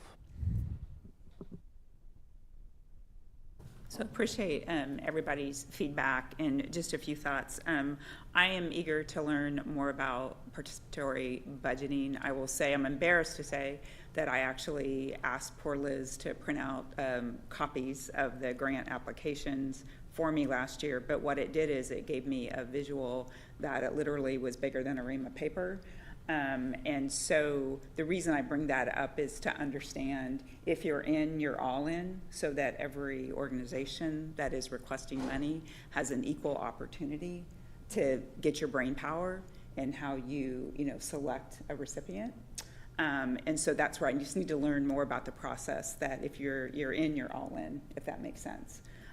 So that's my thoughts. So that's where, Mayor Lube, I kind of wonder, do we need what would the rollout be, and could that all happen in time? But I'm all in, but I have a lot to learn, so I'm eager to do that. And I do, Leah, I appreciate your questions as well. I think that the intent of, and I'm happy Finance Director Heng to help in any way with these documents, because I do think January is the invitation. So either we reconvene in December to get a final thumbs up, but I don't want to slow the process down in January, that we're all on the same page on the packet. And in my perspective, what my vision was is we create a guidelines, and everything is transparent to the organization applying, and those guidelines are lifted into the scoring rubric, and then the rubric is defined. We had those conversations, is it 1 to 3, is it 1 to 5, but everything is transparent, everything makes sense, and every applicant gets all the information, so hopefully they know how and why they're applying, I know why they're applying, but the expectation of that is really important. And really, the methodology of distribution was quite vague. And I so appreciated the advocacy that was shared during public comment. And I don't think that any organization should be alarmed. It's just a matter of that. We need a process and a structure, and hopefully coming into the interview process, we've been able to kind of think through in a thoughtful way. But to that timing, we don't need to get in the weeds tonight, but I do think we need to come up with some kind of recommendation that the packet, if the budget committee wants to see that, here are the guidelines, here's the rubric, here's the application, how we do that in a thoughtful way that doesn't slow down the actual process, which is January. So I'll hand that back to you, Chair, to think about that. But I think that was it. So just more comments, and really appreciate the thoughtful feedback. Thank you. Youth Councilor Vogel? Yeah, I just want to say thank you so much for taking the time to put this together, and I'm always interested in learning more, and I just really appreciate it. Thank you. Thank you. The next topic is around fees and charges. So Finance Director Kang.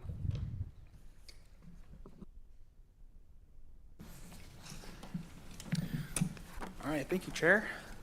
So I will jump into this next section, and for the sake of time, I will try to be quick. So if you go to the first slide, please. So as all of you know, the City of Tigard has fees and charges. We have a published schedule that's on our website. And so one of the key items with our fees and charges, I would to point out, the reason why we have fees and charges is because we have currently one of the lowest permanent tax rates in the state of Oregon. And obviously we have service delivery requirements, so things like utility, which are supported by enterprise funds for water, sewer, and stormwater. It also supports things like our capital improvement projects, or CIP, our building inspection and permitting program, our commercial crimes unit, park maintenance and recreation programming, and our street maintenance. Next slide. So this next slide is a diagram. I know it's a little small, so hopefully you'll be able to see it. It's a diagram of where the City of Tigard ranks in Washington County in terms of our permanent tax rate.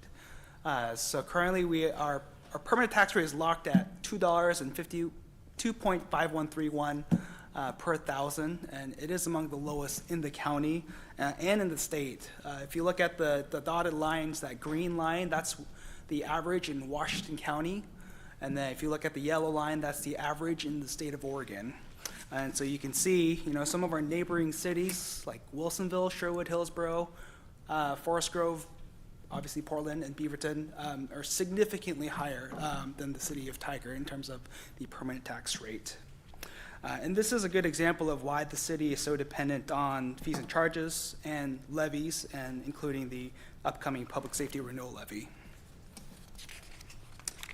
Next slide. This is a snapshot. I mean, this might look familiar. This was also included in the budget, and this is just an overall snapshot of where the city gets its revenues. As you can see, property tax is actually only 17% of the total pie, although it is a big source for the general fund, but in terms of our total city operations, it is only 17%. But the largest amount of revenue for the city, the 44% for charges for services, that's for service delivery of our utilities. So that includes the utility bill that people pay every month to get water service, sewer, and stormwater. Next slide, please. This next slide, these are examples of some of the fees that were passed by ordinance by past city councils. So just really quickly, at a high level, they include the street maintenance fee that was passed in 2003. That was intended to maintain street infrastructure. And then in 2007, there was an expansion of the business license program to fund one of the first in the nation commercial crimes units. And they're dedicated police officers for the Tigard businesses. And in 2016, there was the park and recreation fee that was passed, which partially funds the park's maintenance and recreation programming. And I say partially because currently the fee is not sufficient to fully fund the program, and the general fund does supplement 50% of its budget. Next slide, please. I think that was backwards. There you go. Thank you. So next slide is on the enterprise funds. As I mentioned earlier, the enterprise funds are dedicated to fund and operate the service delivery of the utilities for water, sewer, and stormwater. These are the restricted funds of the city, and they can only be used for delivering these services. They can't be used to subsidize any other program. So for example, the water revenues cannot be used to purchase police vehicles. And all of the rates for these utility service are established based on a rate study. And those rate studies are based on requirements to maintain these services. Next slide, please. And so on an annual basis, the budget team, we do come to City Council with a recommendation for increases on fees and charges. And these increases are adjusted annually based on an index, or they follow a schedule from a rate study. So I listed some examples of what indexes are used for some of the different fees and charges.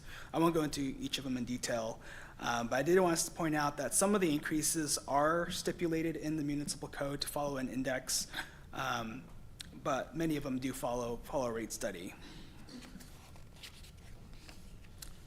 Next slide, please. And then lastly, just as an FYI for upcoming topics for fees and charges, we are planning a street maintenance fee and park recreation fee study to kick off sometime in Q3, Q4. And likely any sort of implementation on these rate studies won't take place until closer to the FY26 budget cycle, so not this next one, but the following. And also in the future, in terms of being responsive to some of the feedback received from the last budget process, we are proposing bringing forward a discussion around fees and charges to the budget committee for the FY25 budget. But I do want to clarify that our municipal code does explicitly state that the authority of passing fees and charges does solely reside with City Council, but this does give the budget committee an opportunity to weigh in. And that is the conclusion of fees and charges. Thank you, Finance Director Kang. I have no questions. My only comment is I always enjoy seeing the property tax charts, reminding myself of all the ballot measures of the 1990s, and I encourage any member of the public, if they ever want a good read about Oregon ballot measures in the 1990s. Clarissa Benfield. No comment from me. Tim Cadman. No questions. Kelly Pement.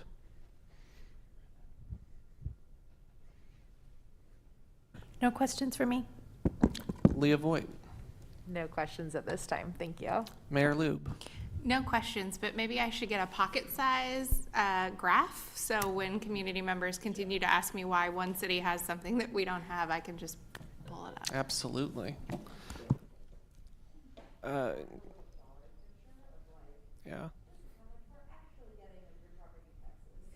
Yes. Councillor who? Nothing from me, thank you. Councillor Shaw. Would second Mayor Lube's comment about the graph. I think that's a fantastic idea because we do get asked, and it's a compelling chart to show, and no comments or questions besides that one. Thank you, Chair. Thank you. Councillor Singh. No questions. Councillor Wolf. I have no questions about fees, but I do have to say Measure 50, Measure 5 impacted. I got to do a little bit for schools there too. Thanks. Youth Councillor Vogel. No questions. Thank you. All right, we will now have a follow-up on the community navigator position. City Manager Reimer. Thank you, Chair. Next slide, please. Right there. Thanks. Well, as we started the introductions today, the final item and the one that we're seeking some action tonight is on the community navigator process, not the position specifically, but the process to evaluate it. First, I want to thank all PSAB members and community members for being here, sharing their thoughts on the importance of continuing this work, as well as the others that came to speak about the previous items. So it's always great our budget committee meetings have really been, we've had a lot of engagement compared to, I think, some of the past, so it's been nice to see even a subcommittee meeting like this. So the community navigator, as all of you know, was discussed at length at both the PSAB, previous PSAB meetings, and then last spring in this room as the budget did not include the community navigator, the proposed budget that comes through me, from the team through me to all of you. But there was interest at the end of the conversation that the subcommittee said we would like to continue the conversation. And so we've taken some time to think about that since the April and May meetings. And what we're proposing tonight is a process, and it's a short order process. So rather than a subcommittee, I'd probably even call it like an ad hoc committee is what we're proposing here. Because to start kind of from the end, we think it's important that the work would happen soon and would be in place for the January meeting of the Budget Committee, rather than waiting till April or May, getting to the point where potentially this year, get to a point in January where you can talk about before money is allocated in the budget, gives us the direction that we're seeking to be able to align the values of the Budget Committee and the Council in the budget itself. So what we're proposing is the ad hoc committee being formed for really to first to discuss the need, and it's been shared last spring as well as tonight, some of the need that some of our community members see, and then to recommend the roles and responsibilities. I want to make sure, just from a clarification, it's not to write a job description, right? If this work would go forward, we would take the work of the committee, and I think Wendy's here, our Human Resources Director, so our Human Resources team and others would then look at that, develop a job description, look at reporting relationships within the organization, and then return with that. So it's really to stay at a high level, talk about the need, and then where can we focus it. And that's important because one of the things we talked about last year was the clarity that everyone was seeking. And so we'd look at this group to come back with the clarity, just like the subcommittee did for the grant process in a way, very similar, coming back, bringing some clarity to this group, ultimately to the community, and then in this case, ultimately to us, so we could, if we're going to fund that, understand what the position would be. The composition, as you can see here, since it is a relatively short time frame we're recommending a smaller but engaged group. And so looking at one community member from the Budget Committee, looking at one City Council representative, also on the Budget Committee, looking at two of the PSAB members. We think they bring a lot of value in the conversations that they had. And then obviously some team members would be involved. On that note, what we'd be looking at is having Kim Mazel, some of you may know her as Kim Marshall, previously in PSAB time. She'd be facilitating this process just to make sure we keep moving forward. And then Alex Richardson would help provide some of the support we need as well. So the group can really focus on the questions at hand and try to do the work. Envision right now, once every couple weeks meeting to keep it routine and regular, getting us through leading into the end of the year so we can have a recommendation created, agreed upon, and then brought forward to the Budget Committee in January. That concludes my presentation, but I'm happy to answer any questions. The one thing I didn't mention, I apologize, on the PSAB, because of the time, I would recommend that the mayor make the appointment of the PSAB members rather than going through a formal multi-month process. Tonight, look for the two members coming from this group, and then authorizing the mayor, if you will, to make those two appointments. So that concludes my remarks. Thank you, City Manager Reimer. We'll just go back through like we've been doing before. As far as I'm concerned, I don't have any questions. I do support this as a next step, though. I think when I recall that discussion that we had, the sort of consensus I got was that the proposal for fiscal year 2023-2024 was a not now, and I think that this would be a good opportunity to take a look at this and see if fiscal year 2024-2025 is the right time to introduce this position. I also like the ad hoc committee proposal because it gives the opportunity for the Budget Committee members to have buy-in in the process as well, especially since this would be additional headcount potentially and an expenditure proposal. So that's my 2 cents on the matter. Clarissa Benfield. Yeah, I support this as well. I think it's a great idea. No questions for me. Thank you. Tim Cadman. No additional comments. Kelly Pemmond.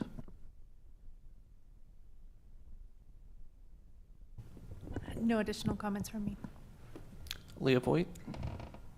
Yeah, I really support this. Continuing that conversation, I think for me, I understand the efficiency of having the mayor appoint people to the committee. I think in terms of time, I think that makes a lot of sense. I do want to be mindful that, for example, the PSAB committee, as it was selected, there was a big emphasis on community input. and throughout this process, right, we've talked about participatory budgeting, we've talked about the importance of, and so I think I would just want some clarity, transparency, maybe a short discussion of the types, or sorry, the potential of the types of things that we would advise or request of the mayor to take into consideration, in addition to her own valuable judgment when making those selections, and maybe not even just us, but you know, I know we have some members of the PSAB tonight, or I don't know how to do that both quickly and involved, and opening that opportunity, but I do want to voice that I think that's would be an important part of this process. Thank you. Thank you. Mayor Lube? No questions, but I think it would be helpful to also maybe starting with the city council, if they're interested in serving, as they're asking their questions, and maybe we can ask the community members too, so we know if anybody's interested in serving on the committee to start the discussion. Yeah, I think that's fair. Would you like us to go back through and address that? Yeah, sure. Cool.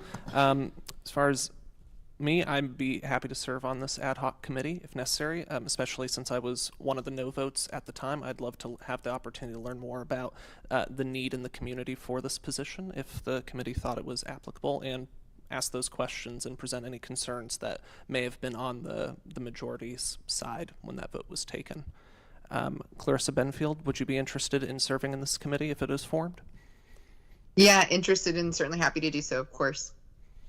Thank you. Tim Cadman? Sounds like we got a lot of interest, so I'll pass. Thank you. Kelly Pemmont? Certainly, I would be happy to.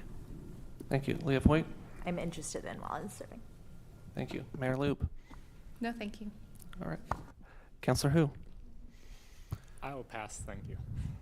Thank you. Councillor Shaw? Always happy to step up if the city council would like me to, but if there is interest from Councillor Singh or Councillor Wolf, then I certainly would defer to them as well. Councillor Singh? Yeah, I'm definitely interested and would be honored and happy to serve. Thank you. Councillor Wolf? Thrilled to hear Councillor Singh has interest since he was one of the yes votes. So I think it's great. So do not need to add to the mix. Excellent. Youth Councillor Vogel, do you have any questions or comments?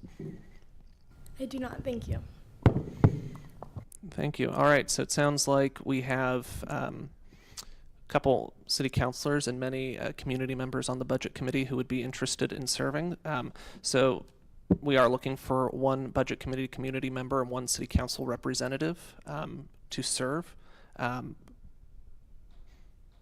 don't have a good thought process how to proceed, but Councillor Shaw, I see your hand is raised. Yes, I'm happy to nominate Councillor Singh to be the city council representative if the remaining councillors and the mayor would agree, and our council president. Thank you. Excellent. That's one of the two. You may not see us, but we gave thumbs up. Yes. Sounds good. I can corroborate this. As far as the four community members who are interested, is there, does the city council have any thought process about who should sit on it? As one of the people who's interested, I don't want to necessarily bias where this goes. So, no, I'm not. I'm not going to nominate it. That's Mayor Lube's wheelhouse to do, but I do like a yes and no conversation. I think the best decisions come when we can have different perspectives and land where we need to. So anyway, more that idea.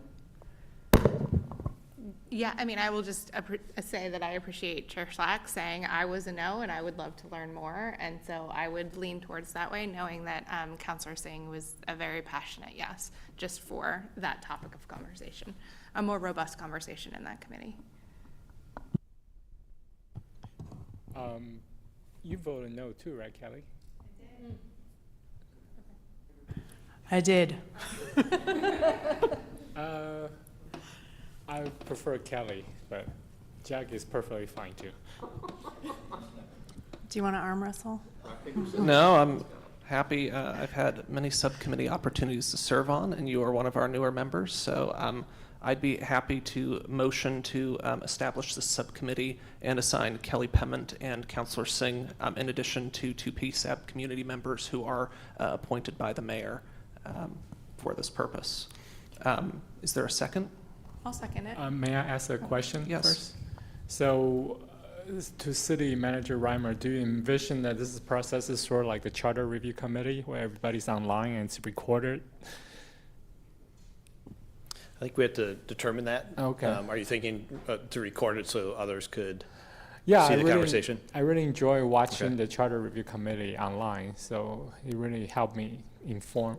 It's really informative. So, if possible, I would like to have it recorded, so it's open to the public. So. I think what I would suggest is we'll get the composition of the group.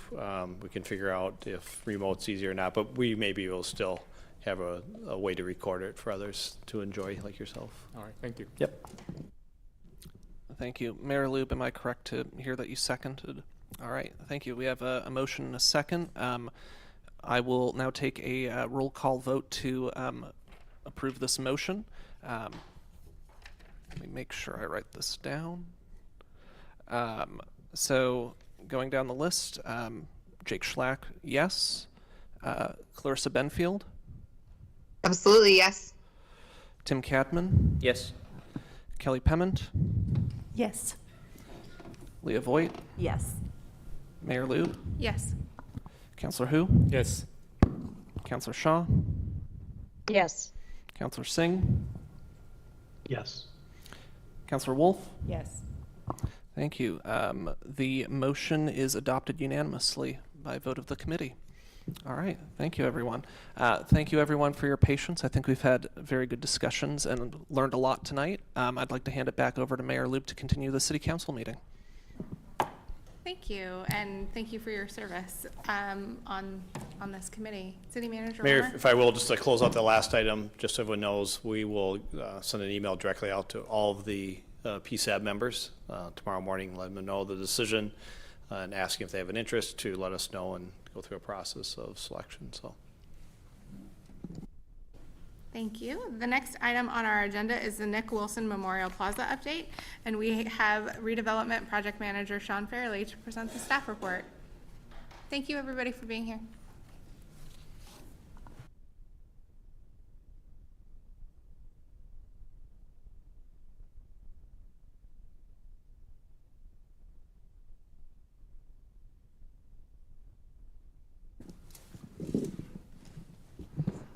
Good evening, everyone. I believe this is a town center, Board of the Town Center Development Agency meeting. Just technicality. So I'm Sean Farrelly, redevelopment manager, and tonight we are providing an update on the Nick Wilson Memorial Plaza project, and we're requesting the board's feedback on some preliminary concepts. So the slide before you is the area in question where the Nick Wilson Memorial Plaza project would go, and some context photos. It's the area basically next to the Cooper Mountain Aleworks building and Fano Creek. So the city center urban renewal plan has as one of its goals to develop urban spaces that provide active and passive recreational opportunities for pedestrians to attract residents and visitors to downtown. The city center TIF plan includes projects such as plazas, urban green spaces, and Fano Creek Trail improvements. This project, the Nick Wilson Memorial Plaza, would help implement this vision by providing better public access to Fano Creek and a new connection to Fano Creek Trail. This public space trail connection would be constructed on a city-owned easement next to Fano Creek. The project would require widening the current access driveway adjacent to the neighboring building to accommodate two-way traffic. The board of the TCDA authorized the acquisition of the 2 necessary properties to complete this in 2019. The project is named in honor of Nick Wilson, who was a Tigard City Councilor for 10 years, 2002 to 2012. He had a landscape architecture office that for a time was in the Brew Pub building, and it was he who originated the idea for a public space in this area. And in 2014, we commissioned a public space feasibility study by his firm, and Mr. Wilson passed away in 2020, and City Council thought this would be a great way to honor his legacy by naming the public space after him. A consultant team led by Knott Studio is working on the design and engineering the public space. We've met with our interdepartmental teammates and Clean Water Services staff, and they developed 2 concepts. Next slide. First concept is concept A, called Drifts. This creates a tiered plaza that has designated active and passive spaces. The lower level provides active connection from Main Street to Fano Creek Trail and has a layered seat wall for visitors to utilize as they pass through the space and offers views of the creek. The top level is more of a passive, pedestrian-friendly space that invites visitors to gather and relax at cafe tables. Next slide, please. This is concept B, which is called Overlook. This creates a cantilevered deck that extends over the bank of the creek, creating a contiguous multi-purpose space that has both active and passive uses. There's a variety of seating elements, including cafe tables, a lounge bench, and a seat wall. The deck, this concept is wider, creates enough support to enough space to support a multi-use path that would connect visitors from Main Street to Fano Creek Trail. It's about 220 square feet in additional usable space compared to concept A. It's also a more complex project and likely higher construction cost. We have been engaging with the public on this project. The Town Center Advisory Committee has been briefed on the project a number of times, and last week we showed the 2 concepts. There was support for both concepts. They wanted a little bit more information about safety in terms of both bicycles and pedestrians using this space. And so our designers believe this can be solved by design elements, and we'll bring those back to the TCAC next month. We're going to be collecting some additional public feedback. We're going to have a display at the Cooper Mountain Ale Works, also nearby on Main Street, Fano Creek Trail. That will have information. We'll have a QR code that'll bring you to a survey that is currently online and up, and people are providing feedback currently.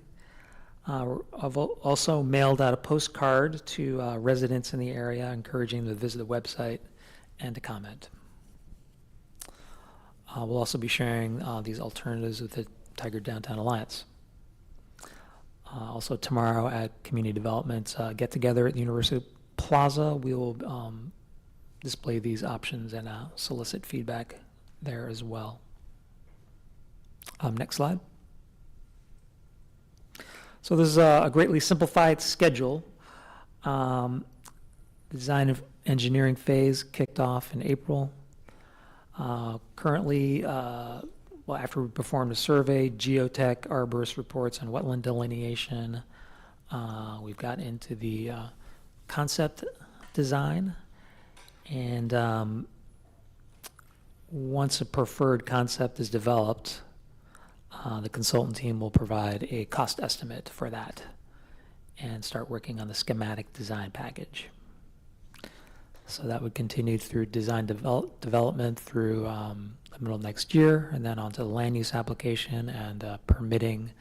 Different Clean Water Services and other regulatory agencies will have a say in this. So design development, permitting, construction drawings will be completed over the next 15 months. So we're looking at construction starting in April or May of 2025. So that concludes my presentation, and I'm happy to answer any questions.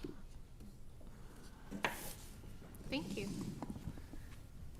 Does anybody have questions, or are you looking for guidance on a preferred? Okay. Yeah. All right. Council President Hu? Thank you, Mayor. Thank you, Sean. Several of the Town Center Advisory Commissioner had concern about bicycle going through the Memorial Plaza if the crosswalk was shifted, right? So, but have there been any consideration about if you don't shift the crosswalk right there, if any pedestrian, from the other side, seeing there's something going on, they would just cross it right there, regardless if there's a crosswalk or that. So, is that a consideration? Because when I was on the Planning Commission, they would talk about rogue trail, right? If people see something interesting, they would just go for it, regardless if there's a trail or not. So.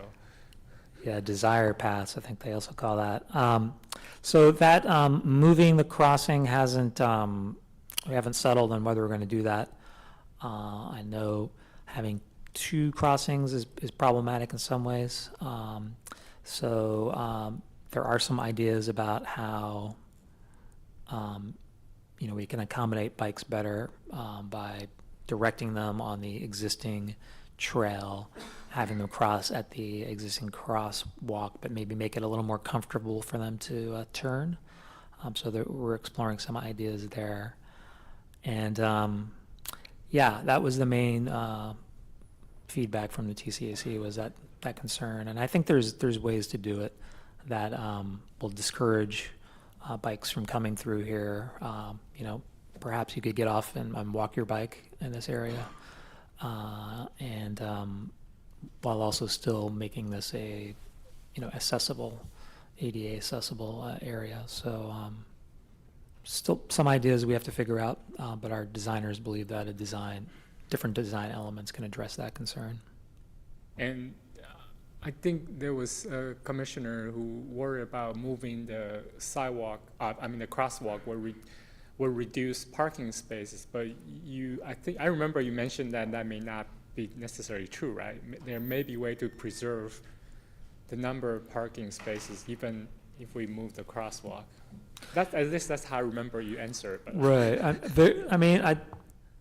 There likely would be a loss of one or two spaces, but you could probably gain a space back if you close the other crossing.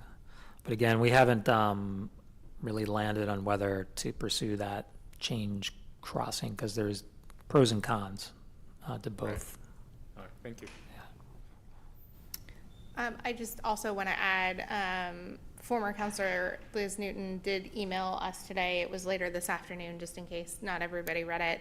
She did run into Nick Wilson's brother, who indicated that Nick was always interested in maximizing connections, and that should be emphasized in whatever design is selected. So I just, if we're doing it in his honor, I think that information from his brother is really helpful to keep centered.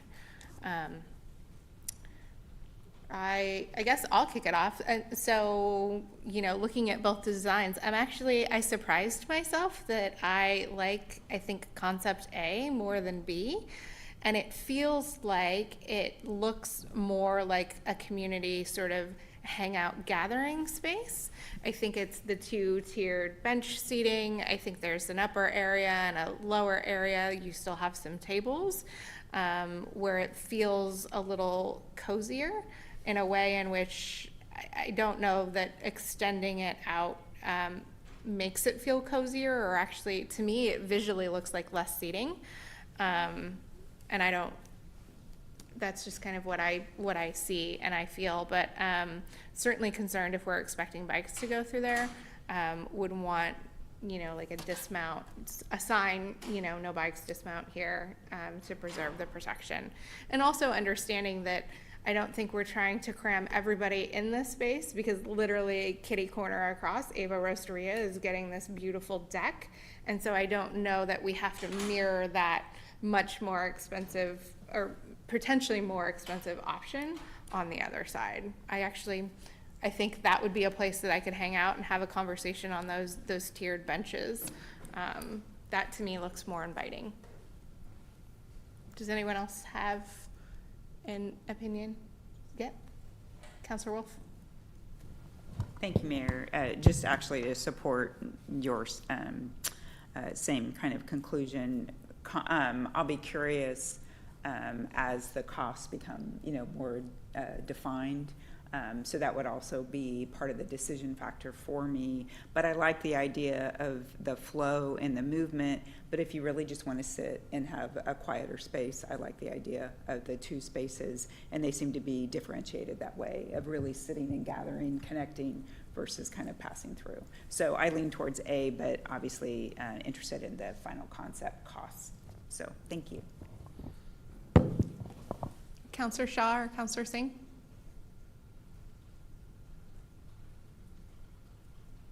Yeah, I don't really have a preference. I think I'm just a proponent of, continuing to do community engagement on this and really getting feedback, continuing to get feedback from folks who may not traditionally give input on this or who may not be in Main Street. I think, I know y'all do that well in a community development team. So just want to continue to encourage that. And thank you, Mayor. I just want to thank Sean for the presentation. Consideration, since we can't see bikes or perhaps even those who may be in wheelchairs within those very attractive descriptions or graphs. If it's lower cost, if it's ADA friendly, if it's bike friendly, I would certainly would want to go with the choice of the first figure, which I think you said was A. And then just a question, Mayor, you had mentioned earlier about Marlon Henderson and the in perpetuity of the grant. Does Tigard have a process in particular where we have guidelines or processes for naming? Because I'm curious with regards to Nick Wilson, it would seem to fall somewhat same line. Again, I'm not suggesting one way or the other, and that it's not appropriate. It just seems if we bring one counselor up in one former counselor in one particular circumstance, that it would also bode that we'd bring that former counselor who unfortunately passed in regards to this too. And I may have missed it in my training, but if there was a process or guideline on namings and this was all covered there, then I will certainly go back and look at that. Yes, I'll let City Manager Reimer if he has anything additional to add, but yes, we do have guidelines as far as naming is concerned, and we have several things named across the city.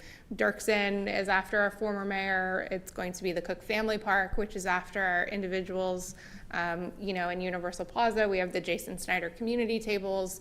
I think the history has been a one-time purchase, right? You buy a bench or you name a park. And again, I think part of my concern is also the in perpetuity of just a percentage of the budget moving forward and the way that it's laid out. So, but I do want to say, yes, there is guidelines as far as how things are named. Yeah. Mr. Farrelly, and did you thank have you, anything to Mary. add? Yeah, that is correct. I don't remember all the details of the process, but there is a process for naming. Yeah, thank you. And I recognize Dirksen and the Jason Snyder tables, several others. So I'll go back and refamiliarize myself. And perhaps there would be an opportunity to name something physical after Marlon, if that would be the will of the council. But just going back to the Nick Wilson, I think I'd support A if it supports ADA, lower cost, and supports bikes. Thank you. Thank you. And perhaps a refresher for all of us on the naming, I think, could be helpful, considering, these are the third decision that this council has had. Council President Hu? Thank you, Mayor. Just by the picture, I think I prefer concept A as well. I think it's more intimate, and you will likely encourage bicyclists to walk through there rather than speeding through there. But my concern is still with the position of the crosswalk. So we will see how the study and the community input turn out. So thank you. Youth Councilor Vogel? Yeah, overall, I agree. I think I see more pros with Concept A, and just echoing what Councilor Singh said about public outreach, but I know it's being prioritized with the QR codes and things like that. So other than that, I would just say support for Concept A. It sounds pretty universal that I think council is supportive of A. Do you have everything that you need? I do, and thank you very much for your time and your feedback. Excellent, thank you. We have no non-agenda items or executive session this evening. I would entertain a motion for adjournment. I move to adjourn. A second. You didn't see Councilor Wolf trying to reach for her mic. I did. I thought I'd save her the reach. It's been moved and seconded. Will the city recorder please conduct a roll call vote? Councillor Shaw, Yes. Councillor Singh, Yes. Councillor Wolf, Yes. Council President Hu, Yes. Mayor Lube. Yes. We are adjourned. Thank you so much. Good night, Tigard.